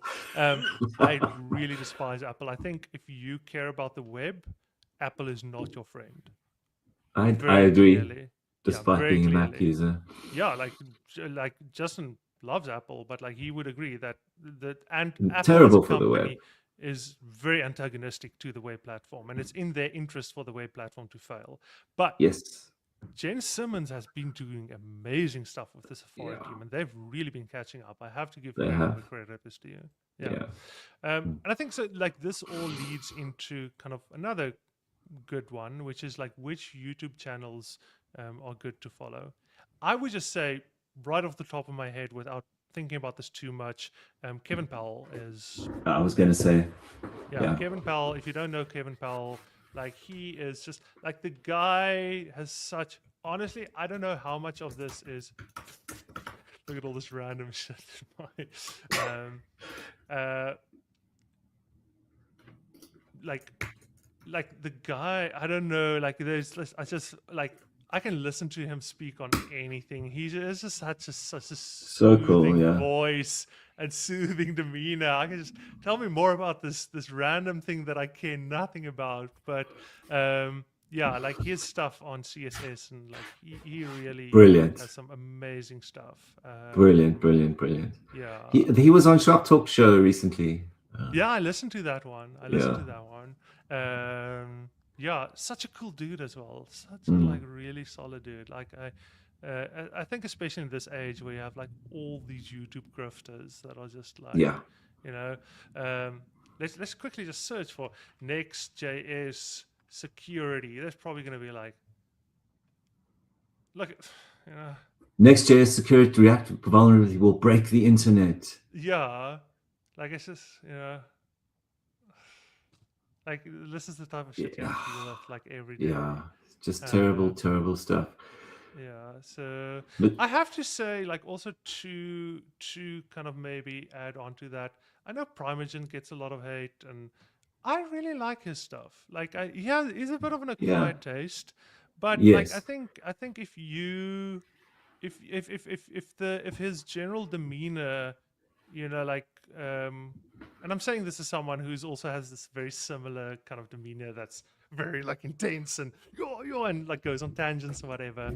But like he really knows his stuff. Like he don't let the demeanor fool you. Like I think he's very informed. He's someone that cares really deeply. In agreed. terms of cares about tech and cares about like actually Yes, understanding things and giving like advice. Yeah, and whether you agree with his takes or not, he's very sincere, I think. Yeah. I have to say, unfortunately, I don't think I would recommend Fireship anymore. No, he's just got annoying. I really like, so I think Jeff has like I think I've read somewhere that he's actually sold Fireship. Oh, really? Fireship, he no longer actually owns Fireship.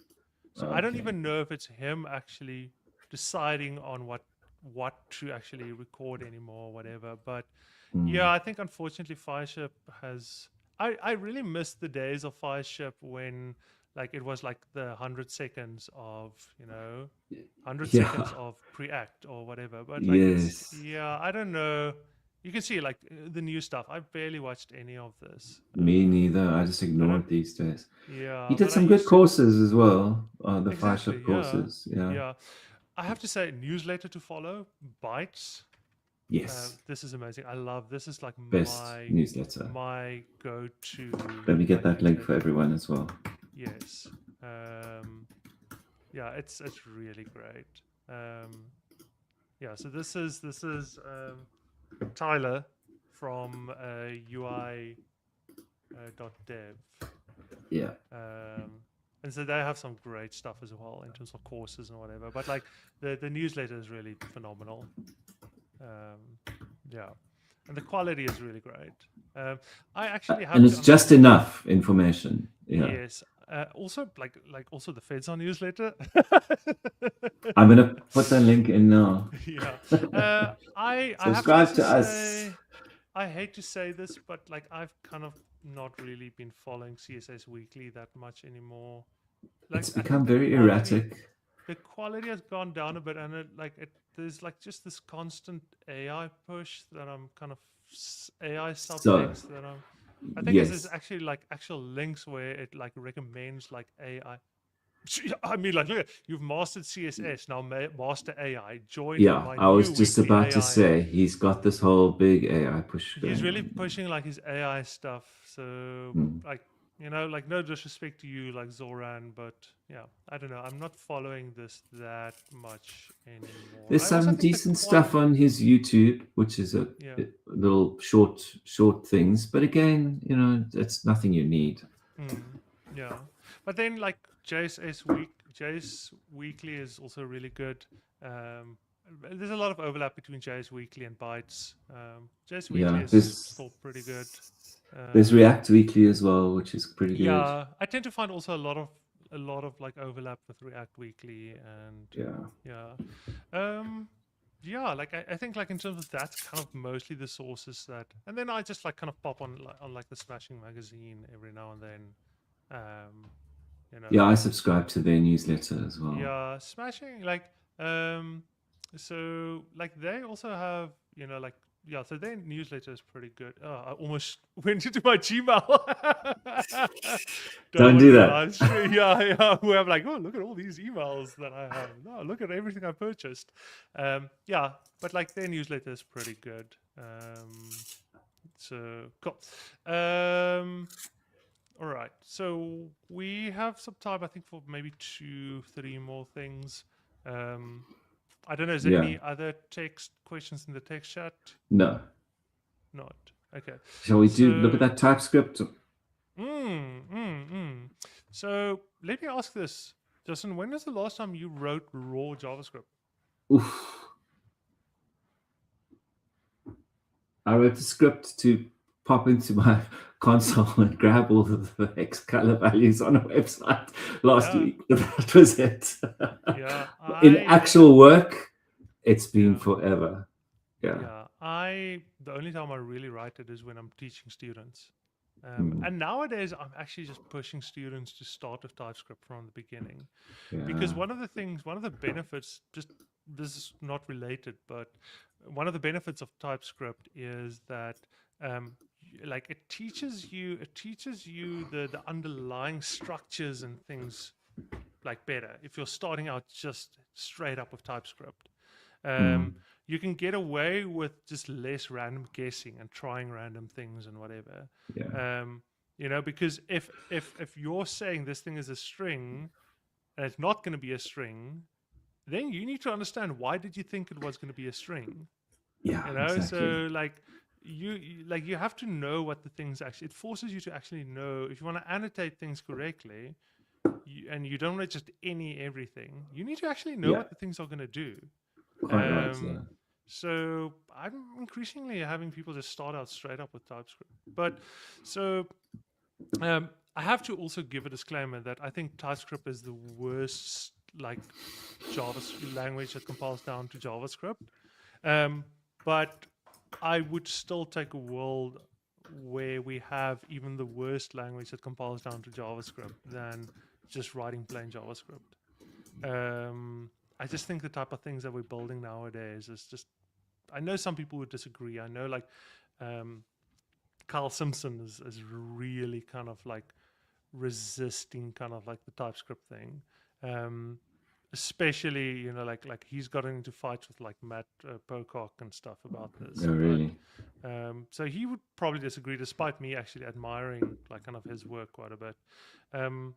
But I just don't I just don't see how I would be able to build anything meaningful with just plain JavaScript nowadays anymore. I Yeah. I agree. Yeah.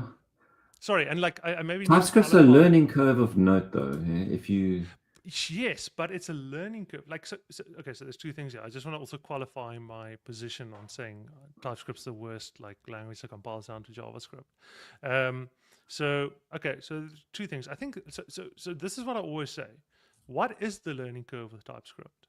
Like so. There's basic stuff. There's like generics and whatever. Like there's basic generics, like utility types, etc., yeah, like etc. and those things are, but they're not that hard, Like I mean, like it's you can think about it. It's basically just a function that takes an argument that Sure. returns a new type. But I Yeah. think the learning curve I find with TypeScript is actually you don't know JavaScript that well. I think, yeah, you might well be right there. Yeah. But I mean, So I advanced think typing can get quite complex. yes, but I would also say that is Um, more often than not just a case of actually not understanding the underlying like JavaScript data structures. yeah, maybe.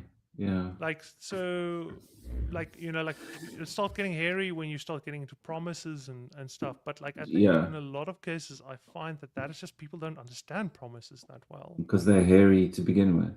Yes, and so if you have to type Yeah. like because TypeScript forces you to kind of say what you think this thing is going to be, That's true. and Yeah. and so you have to know what you can't just like ChatGPT stuff and like put some random stuff in there and guess You until it definitely can't. works. Yeah.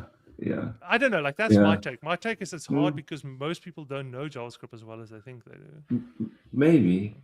I think from my point of view, moving to TypeScript was just learning a different method of doing something compared to what I'd been doing for who knows how long. It's probably just a function of me being an old bastard. Yeah. But it's because you knew JavaScript already. But Yeah. I think if you're a junior, I think people jump onto like yeah, they haven't really mastered JavaScript, and then they Mm, start with TypeScript, and then they don't understand why is this TypeScript stuff so hard. Like I maybe. think like Yeah. things like things like let me put it this way, like type coercion, type guards, those type of things. Those make a lot of sense if you understand how the type system works in JavaScript. True. Like I find that a lot of people that struggle with TypeScript don't really even understand the concept of types in JavaScript. They don't really understand, what happens. Why, if I plus a number and a string, does it give me a string? They don't understand from a type perspective what's happening there in terms of coercion and why can I actually say, like like let me put it this way, I think a lot of people, I find a lot of people that struggle with TypeScript because they just don't understand truthy and falsy. And that's not a TypeScript specific thing, but it, No, it's not. like exactly. So I think it's just like Yeah. TypeScript forces you to actually annotate what you're doing, so you have to know what you're Mm. doing. What's your opinion on any and unknown in TypeScript? And do So you this feel it's this like is an illusion of safety? this is great. So this is a nice segue into why I think TypeScript's the worst language that Yeah. compiles down to JavaScript, because TypeScript's a superset of JavaScript. So it's the worst language. I don't think it's the worst solution. I think TypeScript's a good solution because most people can leverage their existing JavaScript knowledge to get good at TypeScript instead of learning a completely new language, like Gleam or whatever. Like if it was me, if I could control what everyone uses, I would say everyone write their stuff in Gleam or Clojure and whatever, and just compile it down to JavaScript. But the problem is now you need to learn a completely different language. Yeah. And I mean, like that's been the approach of Rescript. Not Rescript, but Reason. It was called Reason ML. And I remember that. and a lot of people don't actually know React was originally created exclusively for Reason ML. React Yes, wasn't that's created right. for Yeah. plain JavaScript. It was No. created as a framework for Reason ML, and then it got so much interest and popularity that, like, they were like, we should actually think about just making this a general JavaScript thing. But for a very long time, the same team that worked on React actually maintained ReasonML as well. That's right. Yeah. And in ReasonML, you used to have React-specific things that were meant to be used with React. But and then obviously ReasonML became Rescript, which is like, once again, I also think like Rescript's superior to TypeScript. And so let me say why. I think because TypeScript is a superset, meaning it needs to include all of the stuff that JavaScript supports and needs to allow for that. The problem with that is there's a lot of bad stuff in JavaScript. There's a lot of stuff in there that's going to pollute your type system, that's going to pollute your ability to properly type things. For example, the fact that it automatically coerces numbers and strings and whatever. If you add a number and a number, like it's gonna give a number. If you add a number and a string, it's going to give a string. So if you have var a plus var 2 or b, it has no way of knowing what that's going to be, because like unlike most other languages, you can only plus numbers. So it couldn't reasonably say that. So there's a lot of really bad stuff in JavaScript. And so what the Rescript team, for example, did is they said, like, let's just actually take the good stuff and let's remove all the bad stuff and build a version of JavaScript that is more type friendly, instead of trying to bolt a type system onto JavaScript. So you do way less annotation. You have even Elm, like you have a lot more guarantees and whatever. And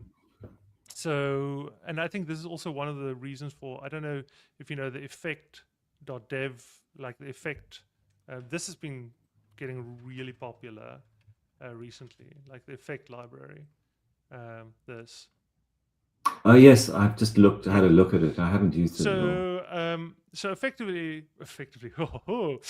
Ooh. like, so the reason for effect is that, like, it's just like it feel like it's, so this is the people who used to, like, it's a couple of libraries that combined into effect, but one of the big ones was FPTS. So the functional programming TypeScript community, and so effectively the main idea behind effect is, like, TypeScript isn't great for static typing because of JavaScript. So and it's clear that the community is not going to switch to a language that's actually better for static typing. So let's at the very least have a library that you can use inside TypeScript that tries to monkey patch over some of those things. And one of the big things about effect is, like, you have to handle errors. It forces you to handle errors. Right. And it allows you to do things like, so it's getting rid of your escape hatch you have in exactly. And for example, you get to do pattern matching and stuff like that. So it changes some things in the way that TypeScript works. So that's kind of the crux behind that. I really like it. I've been enjoying it a lot. What is that URL, Schalk? Effect.dev. I think it's just effect website. Yeah. And it's a massive library, because once again, it's meant to actually, like, not be a library that you use with TypeScript. It's meant to kind of supplement TypeScript entirely, and then you build on top of that.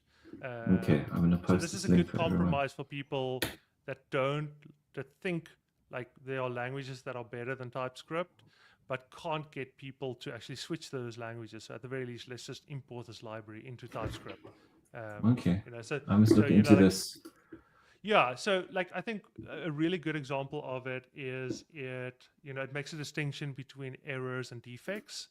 So like lots of stuff. Okay, but anyway, so it's also fiber based. So it's like it's asynchronous. Asynchrony is not one-to-one a match with, like, promises and so forth. It's a bit of a nuance there. And so forth. It kind of improves on areas where promises don't work that well necessarily. And so forth. Great. Because one thing I have found with TypeScript, for all its promises, my turn for a bad pun. Dude, like, we've been hitting them, like, just accidentally. Yeah. Its actual error handling isn't great. Yeah, in terms of what it's telling you, that's wrong. Yeah. And that's because of JavaScript. I have no idea. Yeah, And exactly. a lot of that is because of JavaScript. Like, so this Yes. is actually the thing. If you were to look, so for example, if you were to look at Elm, you know, so I kind of feel that Elm got a raw deal because I think Elm was React before JavaScript got really popular. So I think what ended up with React is that so Elm is kind of like was really big here around like 2013 and so forth. Yeah, I remember. And it's kind of yeah, like I don't know, it's not being maintained that much anymore. Like some people would shoot me if they hear me say that a lot, but I don't think it is really. And like so, a lot of like even Redux kind of just took the state management that Elm does and implemented it as a JavaScript library. That's basically what Redux is. And so, but like I mean, like even if you look at the errors that you get in Elm, you know, first argument to function has an unexpected type here. Looks like a record is missing in the field age. As I infer the type, you know, like just the errors you get is It's just so much amazing. more Yeah. helpful because it's just like You can it work just with has a that. Yeah. because the language is built for static typing, whereas Yeah. TypeScript has to, you know, like build on top of the shaky Yes, foundation that is exactly. Yeah. JavaScript. Yeah, so unfortunately, yes, yeah. But Okay. anyway, okay, so we've kind of diverged so far, but Yeah, what we actually just wanted to say here is that TypeScript has overtaken yeah, JavaScript so on like first GitHub. time maybe like 3 months ago, like on the in the GitHub GitHub annual Octoverse thing they do, they announced that there's now more TypeScript on GitHub than there's JavaScript, plain JavaScript. Yeah, So yeah, and quite a so thing. yeah, and that has been rising for several years now. So I don't think this is gonna slow down or reverse. I think unfortunately, once again, despite me not being a big TypeScript fan, I think we're heading to a TypeScript singularity, Yeah, where people, especially now with AI, like an AI loves TypeScript, so it's just it self-perpetuating. really does. Yeah, Yeah. yeah. So like it's just like I think TypeScript is just going to become the language to write to write scripting for the web. Yeah. Mm, mm.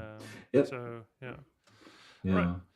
I mean, if you were Mhm. Skulk, just if you were just doing a little, say, 5-page personal website, and you not using a framework, and you're just writing some actual HTML and CSS, and you want some little interaction via JavaScript, you're not reaching for TypeScript in that case, right? I mean, I wouldn't. I would be vanillaing the whole thing.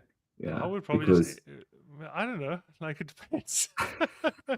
I'd probably like npm like I think a big part of I the don't want to build. I don't want to build step on but something see, like but that. that's the thing. I don't think we're at a point yet where we're you know like so this was a big thing about 3 years ago where people are like yeah we're kind of at the precipice of no longer having a build step. I don't think it's feasible to not have a build step if you're doing any like JavaScript. Like I mean, Even I if you're don't know. just like writing a 15, say, off the top of my head, lines of vanilla JavaScript to have some Um, tabs. yeah, sure. Okay, fair enough. I mean, like, but my, you know, so my website, you know, like, so my website, I don't have TypeScript on. So yeah, no, I hear what you're saying, but like, that's more like a novelty thing for me. Like, um, Okay. I would have to go. So, but that's just because of this, you know. Like, look at this is literally the JavaScript. It's like less than 100 Yeah. lines. And all that it does is Yeah. switches out the CSS variables. That's literally all it Yeah. is. Um, Yeah. uh, I've been on your website. yeah. So I don't know, like, so, but this is something I was intentional. Like, hey, I want to make this as small as possible. You Yeah. know, I like, mean, I did the same so with my personal site. There's yeah. So no like, I think JavaScript at all.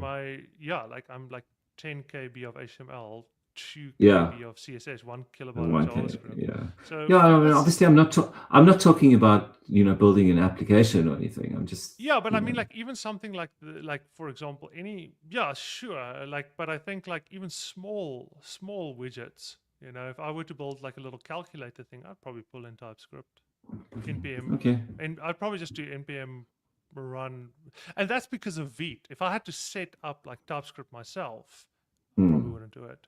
But that Yeah. is just like nowadays, it's just like literally an option you select in When a you drop create a down. new project, yeah. Yeah, and I'd be like, Yeah. why not? You know, Makes sense, yeah. so, I don't know. That's maybe just because of habit, but yeah, like you I can. mean, when you install Next, you don't get an option. You know, it's just Yeah, TypeScript. Yeah, and Astro as that's well. it. Astro as well. They took a Oh, lot really? of I haven't flack. done a new Yeah, Astro project for a while. yeah. I'm doing some. Maybe this is a good opportunity to share this, but it's still in progress. So myself and Carl Bradley, we've been working on this thing called Purchase of Purpose, which is actually. Oh, yes. Yeah, yeah. You told me Yes. about this. Yeah. Where we kind of catalog, like kind of like depending on what you're interested in, alternatives for. So let's say like so the so this is just a passion project. So so browsers in terms of Chrome, these are kind of the incumbents. But let's say you're interested in like yeah, I don't know, especially if you're like, okay, I don't want to support stuff from Israel, or I don't want to support stuff from the US, or I want to support European stuff, or Yeah. I care about open source, or I care about like stuff that has kind of like a less of an environmental impact or so forth, to kind of like show you all the options in terms of yeah. So and this is Astro. So yeah, Neat. and this is all TypeScript. So like, and they took a lot of flack for that. Oh, let me close this. They took a lot of flack for that, but I think it was the right call, because there's something magical that happens when you have TypeScript in a static site generator, is that now all of a sudden, because a classic part of a static site generator is like this concept of collections and whatever. You've done Yeah. Jekyll long enough. If you have type safety on your collections, that's huge. Yeah. Not True. only in terms of validating the actual incoming data. So if you create like JSON files or whatever, they're like, hey, you forgot to add this thing in this item in your collection. Or actually in your actual template for that collection, where it's like, oh, it's actually called title, not name. Yes, exactly. TypeScript, like TypeScript is actually a really good fit for static site generation. That's because very you know true. everything up front, unlike when you're using APIs and stuff where you don't necessarily. So you have no idea. Yeah, so you can, like, if you're doing a static site, you have type safety all the way from writing your JSON file to the components. Yeah. So Okay. I think that kind of TypeScript ruling the world. Yes. So I think we maybe have chance for one more, and a quick mention about Create React app getting deprecated. This year it happened, guys. Create React app is finally deprecated now. It was limping along for years. It hasn't had an update in 3 years. Yeah, that's right. And yet there are still people that use it to this day, despite React saying do not use it. And if you go on the site, there's a big banner at the top that says Create React app is deprecated. But I think a lot of people don't even know what deprecated means. So they're just like, oh, cool, this is some announcement or whatever. Yeah, a lot or they're probably, or their terminal's just remembering that when they type npx, it pulls up Create React. That's true as well. But so, in this day and age, you should just be using Vite. And Vite is kind of like one of the reasons, like Dan Abramov had this very long like GitHub thing where he kind of went over why why they stopped working on Create React app. And one of the reasons is just Vite just did it so much better. Yeah. Didn't someone buy Vite recently? Oh no. No. So Vite is part of, so this is Vite Plus thing. Which is interesting. I haven't delved into this just yet, but all of this is like under, like, what is it called, Void Zero or something. Yeah, so I'm confusing Vite with Bun. Yes, Bun, Claude. I think Anthropic. Yeah. Yes, Anthropic. That's right. Wild. I can't. Weird. That's weird. I can see why, like, but I don't know. It's like, it seems like a very weird bet. Okay, cool. So just PSA. So that's done. Yeah. Then dealer's choice. I think we've covered pretty much all of these. Yeah. So I think this one unfortunately. We covered when we when we said there recommended. isn't any junior positions, so Yikes! Sorry, everyone. yeah, it doesn't really matter. Like it's like like what's the minimum amount you need to qualify for a junior position? Like, and the answer is who the hell knows, because there aren't any junior positions. So I don't know. But yeah. So just like quickly on that, my advice, if this is I'm pretty sure if you're applying for junior positions, um, this comes as no surprise to you. Like, what? No one's hiring juniors? What? You probably know this by now, but so if you're in that position, my advice would be to try and build a side or a backdoor into organizations. Like the hiring process and market is so broken at this point. Like Completely. as someone who hires as well and so forth, Mm. most recent hires I've done is just like I just message people. I'm like, hey, I have this position. Are there some people you'd recommend? And I just reach out to them. I haven't posted a formal job thing in like 2 years now because it's just so broken. So I think your only real shot at getting in somewhere is to network, and for someone to give a personal recommendation of like, hey, I know this guy is a junior and I think he's solid. Like maybe, reach out to him or whatever. So yeah, agreed. Okay. Yeah. So sorry, I just wanted to because I know I don't want to make light of the situation, but it's it's comical how ridiculous like the hiring market is at the moment. It's very tough. Yeah. I think just one last thing on that, what Schalk said earlier about free code camp, learning CSS, all of that applies to this question as well, I think. Yes. Another thing as well is portfolios mean nothing. Nothing at all. If you can go into I had so many people that I've interviewed where they have like all these amazing projects in their GitHub and they have this amazing I always want to show, but like that wouldn't be ethically right of me. But I always want to show like some of the portfolios that people have sent me, and it looks super impressive. And I'm like, wow, look at this! This guy's a junior. What? And I'm like, cool, let me chat to this guy. And I talk to them and I start talking about I want to understand, cool, you did this cool thing on your site and whatever. How do you do that? That's so clever with like the CSS and the SVG. And it's very clear that this is completely just AI generated. They have no idea about, they can't speak about any of this. And even the projects that they put in their showcase, that's very clear they went into Bolt or whatever, and they just spent 5 minutes prompting and had it spit something up, uploaded it to GitHub. So the real thing I think that matters is being able to talk about your code. So what I would do, for me personally, what I recommend everyone is don't send people, here's a project or whatever. Maybe do a quick video into maybe use something like loom.com or whatever. Do a 5-minute video, 10-minute video. Just talk about the code.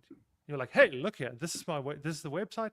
Let me chat about kind of the things that I found interesting while building it. So, so I had this problem where, I wanted to show movies, but some movies didn't have the list of actors. And so what I ended up doing is this, and I maybe made the design so that there's a show more that some movies have where you can see the actors and it pops up or whatever.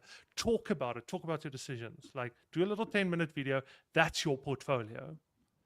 When you apply for a job or you get or something comes up, don't send a random link of GitHub repos. Have 4 videos where you talk and really concisely explain stuff you worked on, show it, explain your thinking, explain why you did what you did. Those 4 videos, that's your portfolio. I think looking at code, that's a great idea. Yeah, I recommend this to everyone. And I'm also going to be frank, as someone hiring, I'm getting 50 CVs.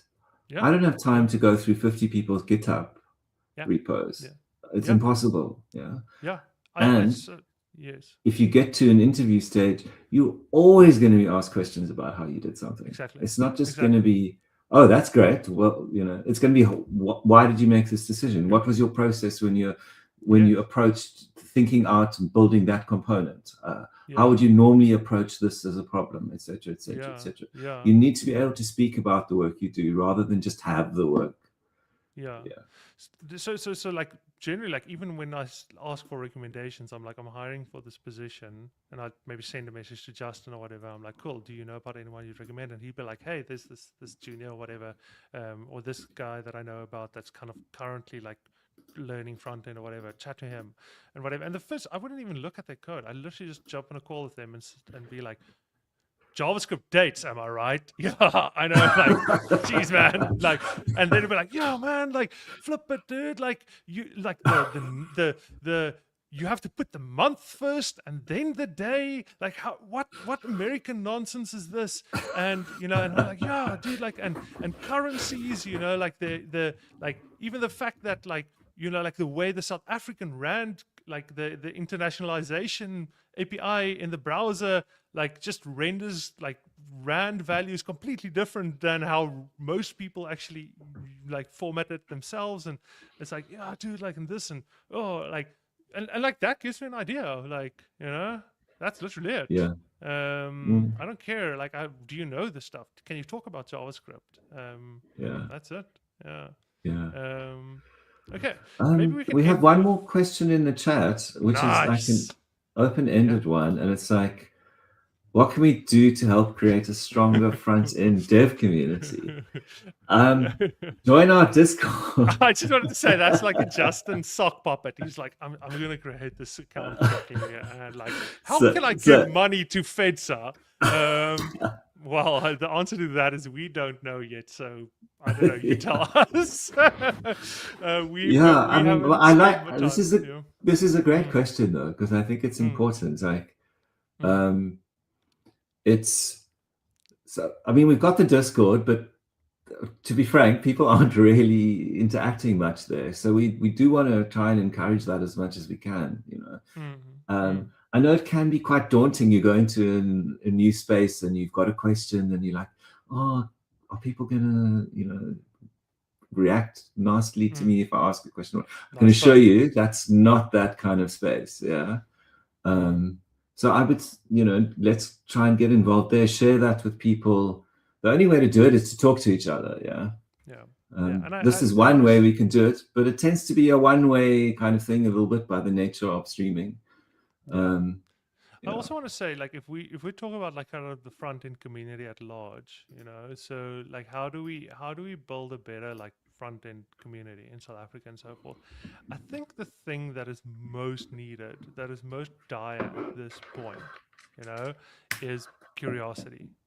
I Mm, I think like we are at a place, I think a very depressing place in terms of I've been doing this front end thing for a long time. I know Justin, you have as well, and I think the thing that really stands out to me about the last couple of years is just like the general cynicism, like just how cynical everyone has gotten. And when I mean cynical, I don't necessarily mean like, oh, pessimistic. I mean just cynical in terms of it's not worth like actually engaging with this stuff for real.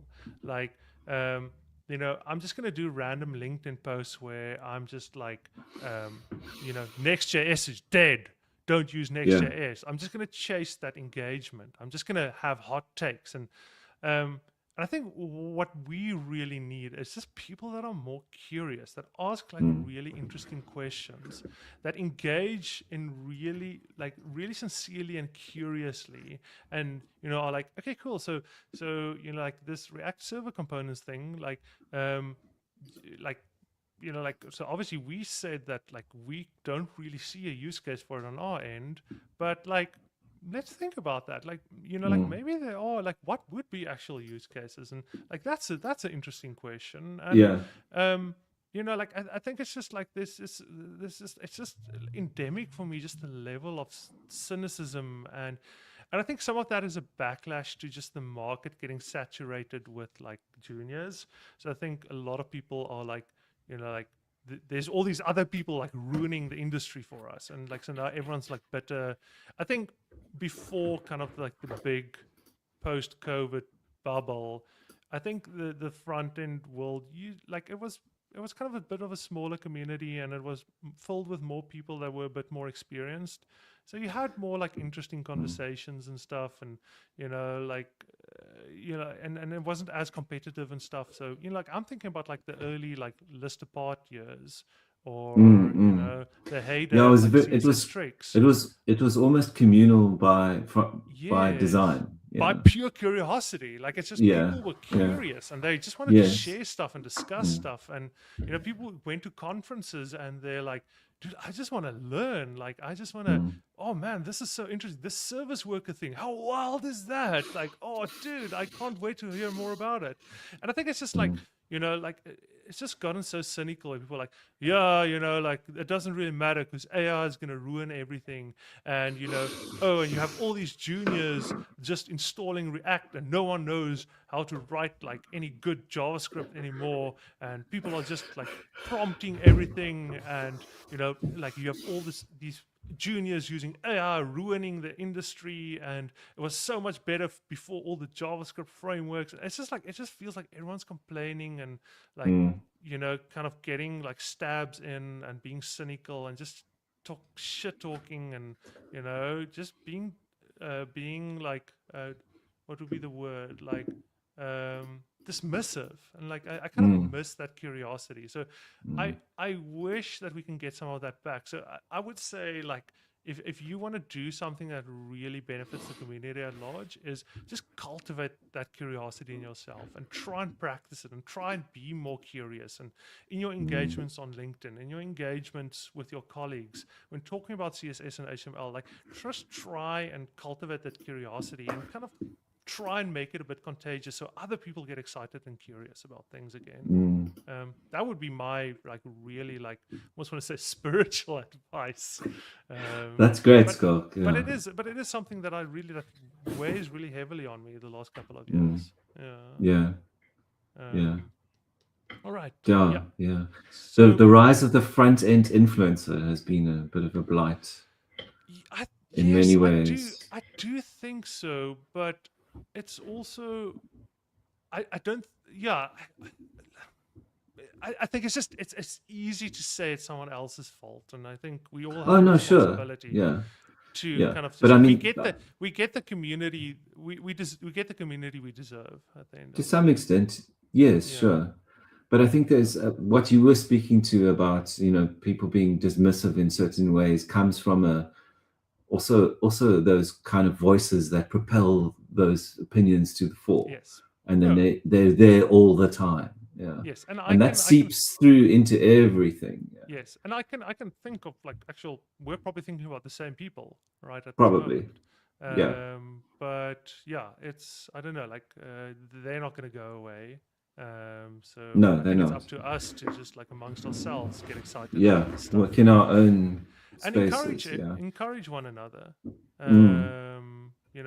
And I think like yeah, like I think like also avoid gatekeeping and being like yeah, Yeah. like people Yeah. can't write CSS anymore, like yeah, these juniors or whatever, and just be like, dude, CSS is so cool, you don't know what you're missing out.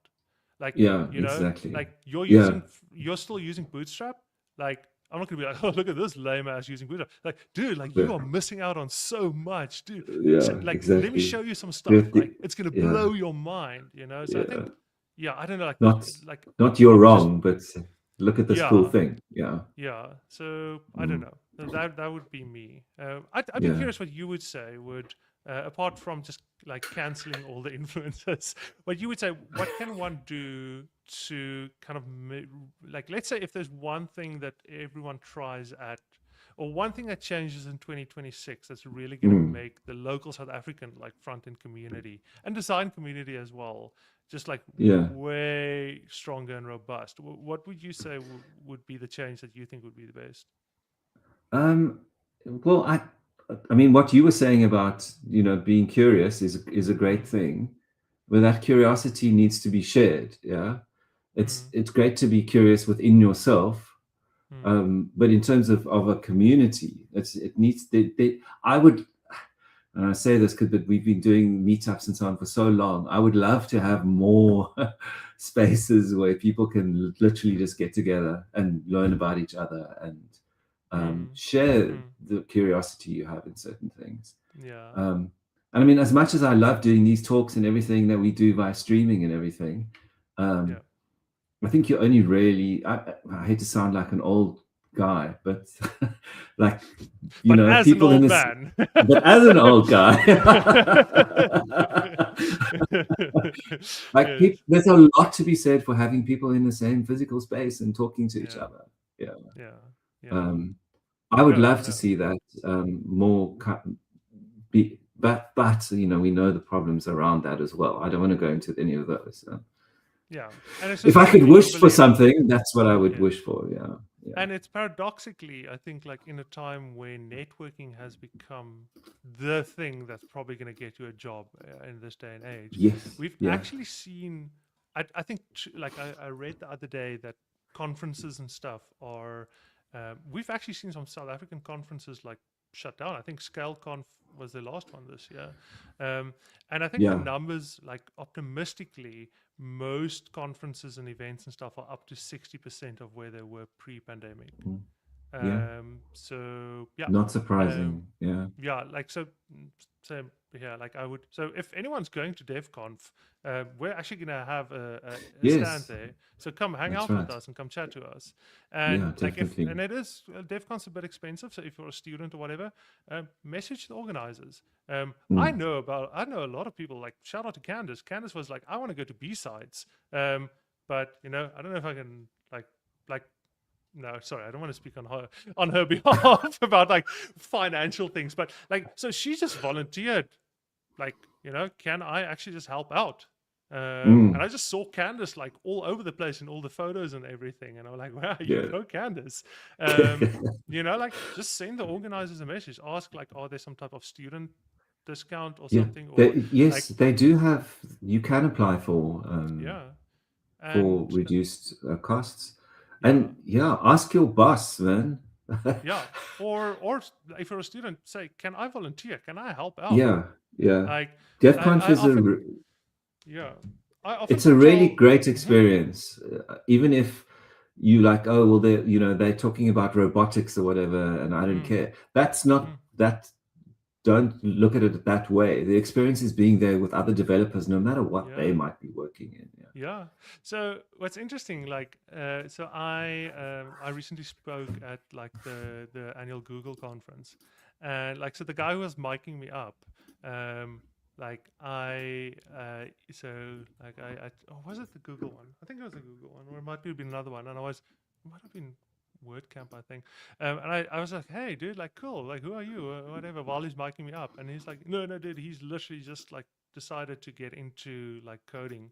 And like he messaged the conference organizers and he's like, hey, can I maybe volunteer and help out and just maybe help with the technical stuff and whatever. I'm like, this is so wild. Like you are literally just starting out coding and you get to have one-on-one one-on-one conversations with people that are speakers at a conference. And you can be like, hey, this is my name, and I'm now always going to remember him. I'm like, oh yeah, that was that guy.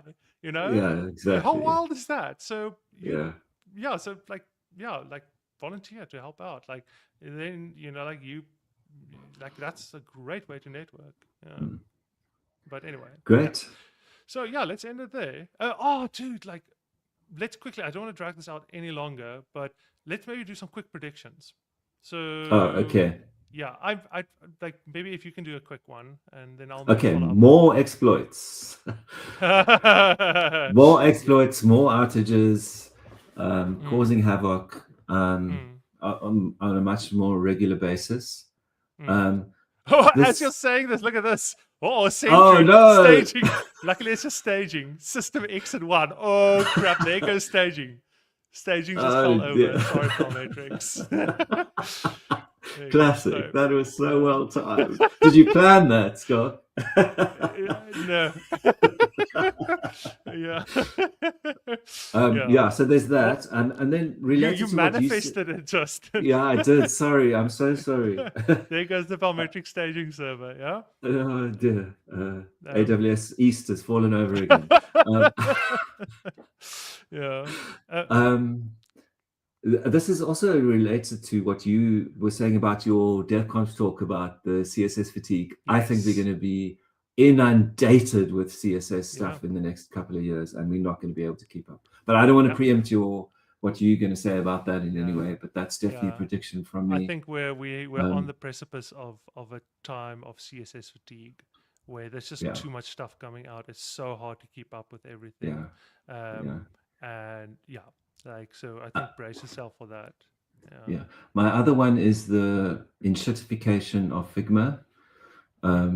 I got an email like Now, literally this week where they said, "Hey, you now qualify for AI tokens," yes, and I'm like, "Yeah, yeah, that's why I signed up for like a for a UI design software, so yeah, because I I can want get AI Figma make. tokens." Yeah, Yeah, that's why I signed up for Figma. Yeah, yeah. yeah, They are not addressing all of the things that people originally used their product for, which is, drawing boxes. because you can only um, make so much money by having people draw from drawing boxes. boxes, Yeah, exactly. yeah, And they're shoveling AI into everything, and they're giving. We're on an organization plan. We get 3,000 tokens a month, which if you like maybe did two tiny things in Make, I mean, we don't reuse it. It's going to be done, mm, and then it's $150 a month to get another mm, 3,000. I mean, mm, it's insanity. yeah, And people are going to get burnt by this as well because yeah. people don't read their emails or whatnot. Anyway, that's another thing. But yeah, I see Figma not addressing any of the issues that actual people who originally used their software for. Yeah. And Um, I think a lot I'm of the reason why a concerned. lot of people, sorry to interrupt you, but the reason why a lot of people went to Figma, myself included, is because they wanted to escape the Adobe ecosystem. Exactly, yeah, Yeah. and to have a collaborative platform that Mm. was OS independent, whereas there was Sketch, but you were stuck on a Mac. You couldn't Yeah. collaborate or you couldn't share, etc. Yeah. And they were Yeah. kind of being a bit like asshole-ish about it as well, the Sketch team, where they were kind of like being super dismissive of like Windows and Linux. So that didn't Oh help no, things. yeah, they were being classic, like Apple is for Yeah. designers.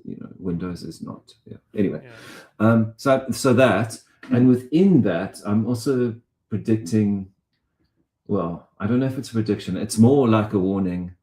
My favorite CMS, headless CMS ever to work with is Payload. I think it's Mm. an amazing They got product. acquired by Figma. Vercel, didn't they? No, they got acquired by Figma. Oh, Figma, yes, you're right. Yeah. Yeah. So I wonder if the angle Figma, there is kind of like a bit of a like kind of the Webflow CMS type thing that where is they kind of absolutely the angle. That is mm, absolutely the angle. They're going for Webflow. They mm, want to be design your UI via their AI prompt tools, mm, stick that into Figma sites to generate your front end, hook that up to your Figma hosted payload CMS instance. yeah. Yeah, no, like I've been wanting to move over to Penpot for a very, very long time. And what's nice about Penpot as well is that Penpot actually, so Figma uses like actually it uses kind of like its own rendering engine, so it's not It actual does, real yeah. HTML and stuff. Whereas Penpot is actually like real like Yeah. HTML stuff on the screen. But the problem there is you can't have too much stuff on the screen at once Yeah. because obviously, but I do actually think like most people are over designing anyway. Like there's no reason Yes, I to have agree. 9 trillion variants of a button in your Figma It's crazy. canvas. So No, I it's actually an think it's a absolute good waste of thing. time, yeah. I think it's actually a good thing to force people to be like there's 3 visual like examples of what this button could look like, and the rest I just type out. I'm just like, cool. So this is how you could use this. This is how you could use this. Yeah. Um, but Document yeah, rather than creating massive but yeah, component like variants. so, Absolutely like, agree. but that being said, I've tried Penpot twice and I've bounced off it. So my third time's a charm. I'll give it another Yeah. go. Yeah. Unfortunately, we're in the enterprise space, Yes. and the thing that on an organizational plan that Figma gives you is very, very Mm. tied down sharing Yeah. capabilities. So you're never going to leak anything that shouldn't. Yeah. Yeah. So yeah. But Anyway, yeah. So, those but are my like things. anyway, just The CSS one I think is a good thing. The other two not so much. yeah. So the just the, like I mentioned, PenPot. So for those that don't know, so PenPot is basically just it's kind of Figma but open source. Yeah. And you can I'll even pop the host it link in the yourself chat. or whatever. Yeah. So yeah, like I've been wanting to, and I see it gets used by like Mozilla, Cisco, so it has some usage, MIT and so forth, but it's not at the level of maturity that Figma is at, because Figma has a massive head start on them. But yeah, Yeah. you can pay for them to host it on your behalf, or you can Yeah. self-host it. You can run it locally if you want. You can literally just spin up a local version. Yes. But anyway, okay. My predictions is that I think we're going to start seeing the mainstreamification of local first, because I think there's been a very slow current of interest in local first, like the last 5-6 years. If you don't know what local first is, I think the best source is probably there's a local first community. Local first. I don't want to I'm not going to do it justice if I try and summarize it now, but they have a Discord or whatever. They have meetups and whatever. So effectively, like the premise behind local first is effectively, I think a lot of people like local first is not the same as offline first. So offline first is a completely different thing. Yeah. So offline first is like, your app should work offline. Local first is not like your app should work offline, because like I think that's not feasible. You should, like, most things have a cloud. Like I think it's impossible to build anything at scale without using like something like AWS or whatever. Local Yeah. first is just your cloud is not the linchpin upon which your software actually rests. So the cloud, your database and your cloud is a sync layer. So you sync data between devices and between your local with the cloud. It's a redundancy. But when you mutate things or whatever, if you add a new member or whatever, you add it locally and it syncs. You don't send a request to the backend, wait for the backend, and the backend sends it back. And so you like all your mutations, your kind of CRUD stuff happen on the front end, and you have a sync layer that just keeps it in sync. And we've been seeing a lot of really like great tooling around that. I think like not a lot of people realize like this is actually what Convex does. With Convex, you don't ever really think about HTTP calls or whatever. Like it just keeps everything in sync. So they use WebSockets or whatever. Another one as well is, so actually very good friends of mine. We had them. They're actually South African. Is the guys behind PowerSync. Yes, you had a talk. Yeah. Yes. And like I often joke, like when I talk about like this, and I'm like, yeah, like any hints where this company, where this team is kind of originates from, and you're like, okay, Hofmeyer, Botha, Volkmann, like Landman, Botha. Brunk. It's like, where could these guys be from? I don't know. Look at these Americans. But yeah, so they're like a bunch of South Africans are building a really, really cool thing. But the thing is, I think like all of these things were kind of very niche for a very long time now. But I think like TanStack, Tanner Lindsay, TanStack DB just went into beta. And so what TanStack DB is, it's meant to be something that sits on top of your React query. Like these ads are wild, man. Like I don't know. It always gets me that they now have ads in their docs. Like look at this. What? I don't see those. My ad block isn't stopping them. But That's I think wild. I maybe just paused ads on here because I want to support them. But it's just wild that I'm getting ShopRite ads for like plastic dolls. for extra low prices while I'm reading That the is TanStack docs. It's so wild. wild. What a time to be alive. The cuddly baby Britney doll. Sure. All They know very you, Schalk. 24. Bro, well, I'm just saying I have a 2-year-old and a 4-year-old. No, I So know it's probably exactly. That's it's what I but mean. it's just Yeah. wild getting adverts for plastic dolls while I'm browsing like TanStack docs TanStack at DB now with ShopRite. extra Barbie. One free Barbie with each install. Yeah. So effectively, like it's effectively it's kind of like a sync engine that you can very nicely just hook directly into React Query. And given just how widespread React Query is, I think most people are going to be like, "Hey, what is this TanStack DB thing that you can connect with your like React Query and whatever?" And I think they're going to be like, "Hey, this is cool, whatever." And I think that's just going to open up this idea of local first to so many people who would have Yeah. never encountered it before, who don't really read up around like a lot of these periphery things. Yeah. I mean, yeah. like they literally have like instant like they literally like just have a adapter directly for like electric SQL. So you can build your app with electric SQL and TanStack DB, and there you go. There's your backend. You know, like all you're doing is you're just syncing your stuff with electric SQL. All your actual logic is like in in TanStack DB, and it just Yeah. syncs. So there's a lot here.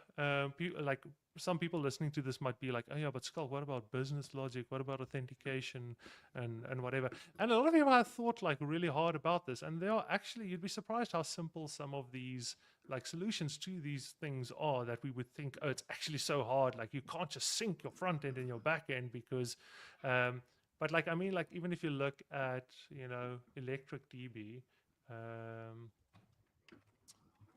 electric SQL, like they actually have a lot of info where they kind of go over, like kind of, like how, like the conceptual underpinnings. And yeah, so here they go, like, so this is here they're like, cool, this is your kind of like, if you're just using like a general, like, your cloud is kind of like the driver of your behavior. You have like all these extra considerations that you have to kind of keep in mind when you just interface, when you're doing that. And when you simply treat the cloud as a sync layer, like this is what you just have like all this complexity around like what's this thing, like it's like, what's the 2 hardest problems in computer science? Like naming things and cache invalidation. If you have a sync layer, you never have to do cache invalidation ever. And I think this is the key of like, this is why they created TanStack DB, is like to just get rid of all that query invalidate, all that stuff you have to do, where if you just plug React Query directly into this, you never have to actually invalidate stuff manually or whatever, because it's just syncing. So Yeah. Great. but so yeah, so I think like, so my big prediction, I don't think it's going to be 2026. I think that's a bit ambitious, but I think we're going to start seeing a bit of the mainstreamification of local first. I think it's Right. a lot more people are going to actually know about it, and it's going to be on a lot of more people's radars. Yeah. Great. And I think that's a good Thanks place for to end. that. Yeah, great. So, Thanks for that, Schalk. yeah, 2.5 hours. Yeah, well done. Yeah, well. was a big one. Yeah. But Thanks like, everyone so for joining. yes. We have a Take Lot voucher, but we've got everyone's. Do we have everyone's email? We don't. No, we do. We do. Yeah. So, Okay. Okay. Cool. We'll announce on the Discord, and then we will email to the winner. Yeah. We'll so have if a you're chat not on the about it. Discord, join the Discord, because Join you the might Discord. get announced. And We'll announce the winner from anyone who asked a question, and yeah, and also send you an email if you want to know how to join the Discord, sorry, go ahead. Yeah, I was just going to say there's a link in the chat. Yeah. Yeah. So you but like also you can just go fedsod.org/community. That's true. Also, yeah. Yes. All right. Okay. Cool, Justin. Thanks Great. so much. Thanks everyone. Thanks for joining us. We'll see you next year. All right. Cheers, everyone. Bye.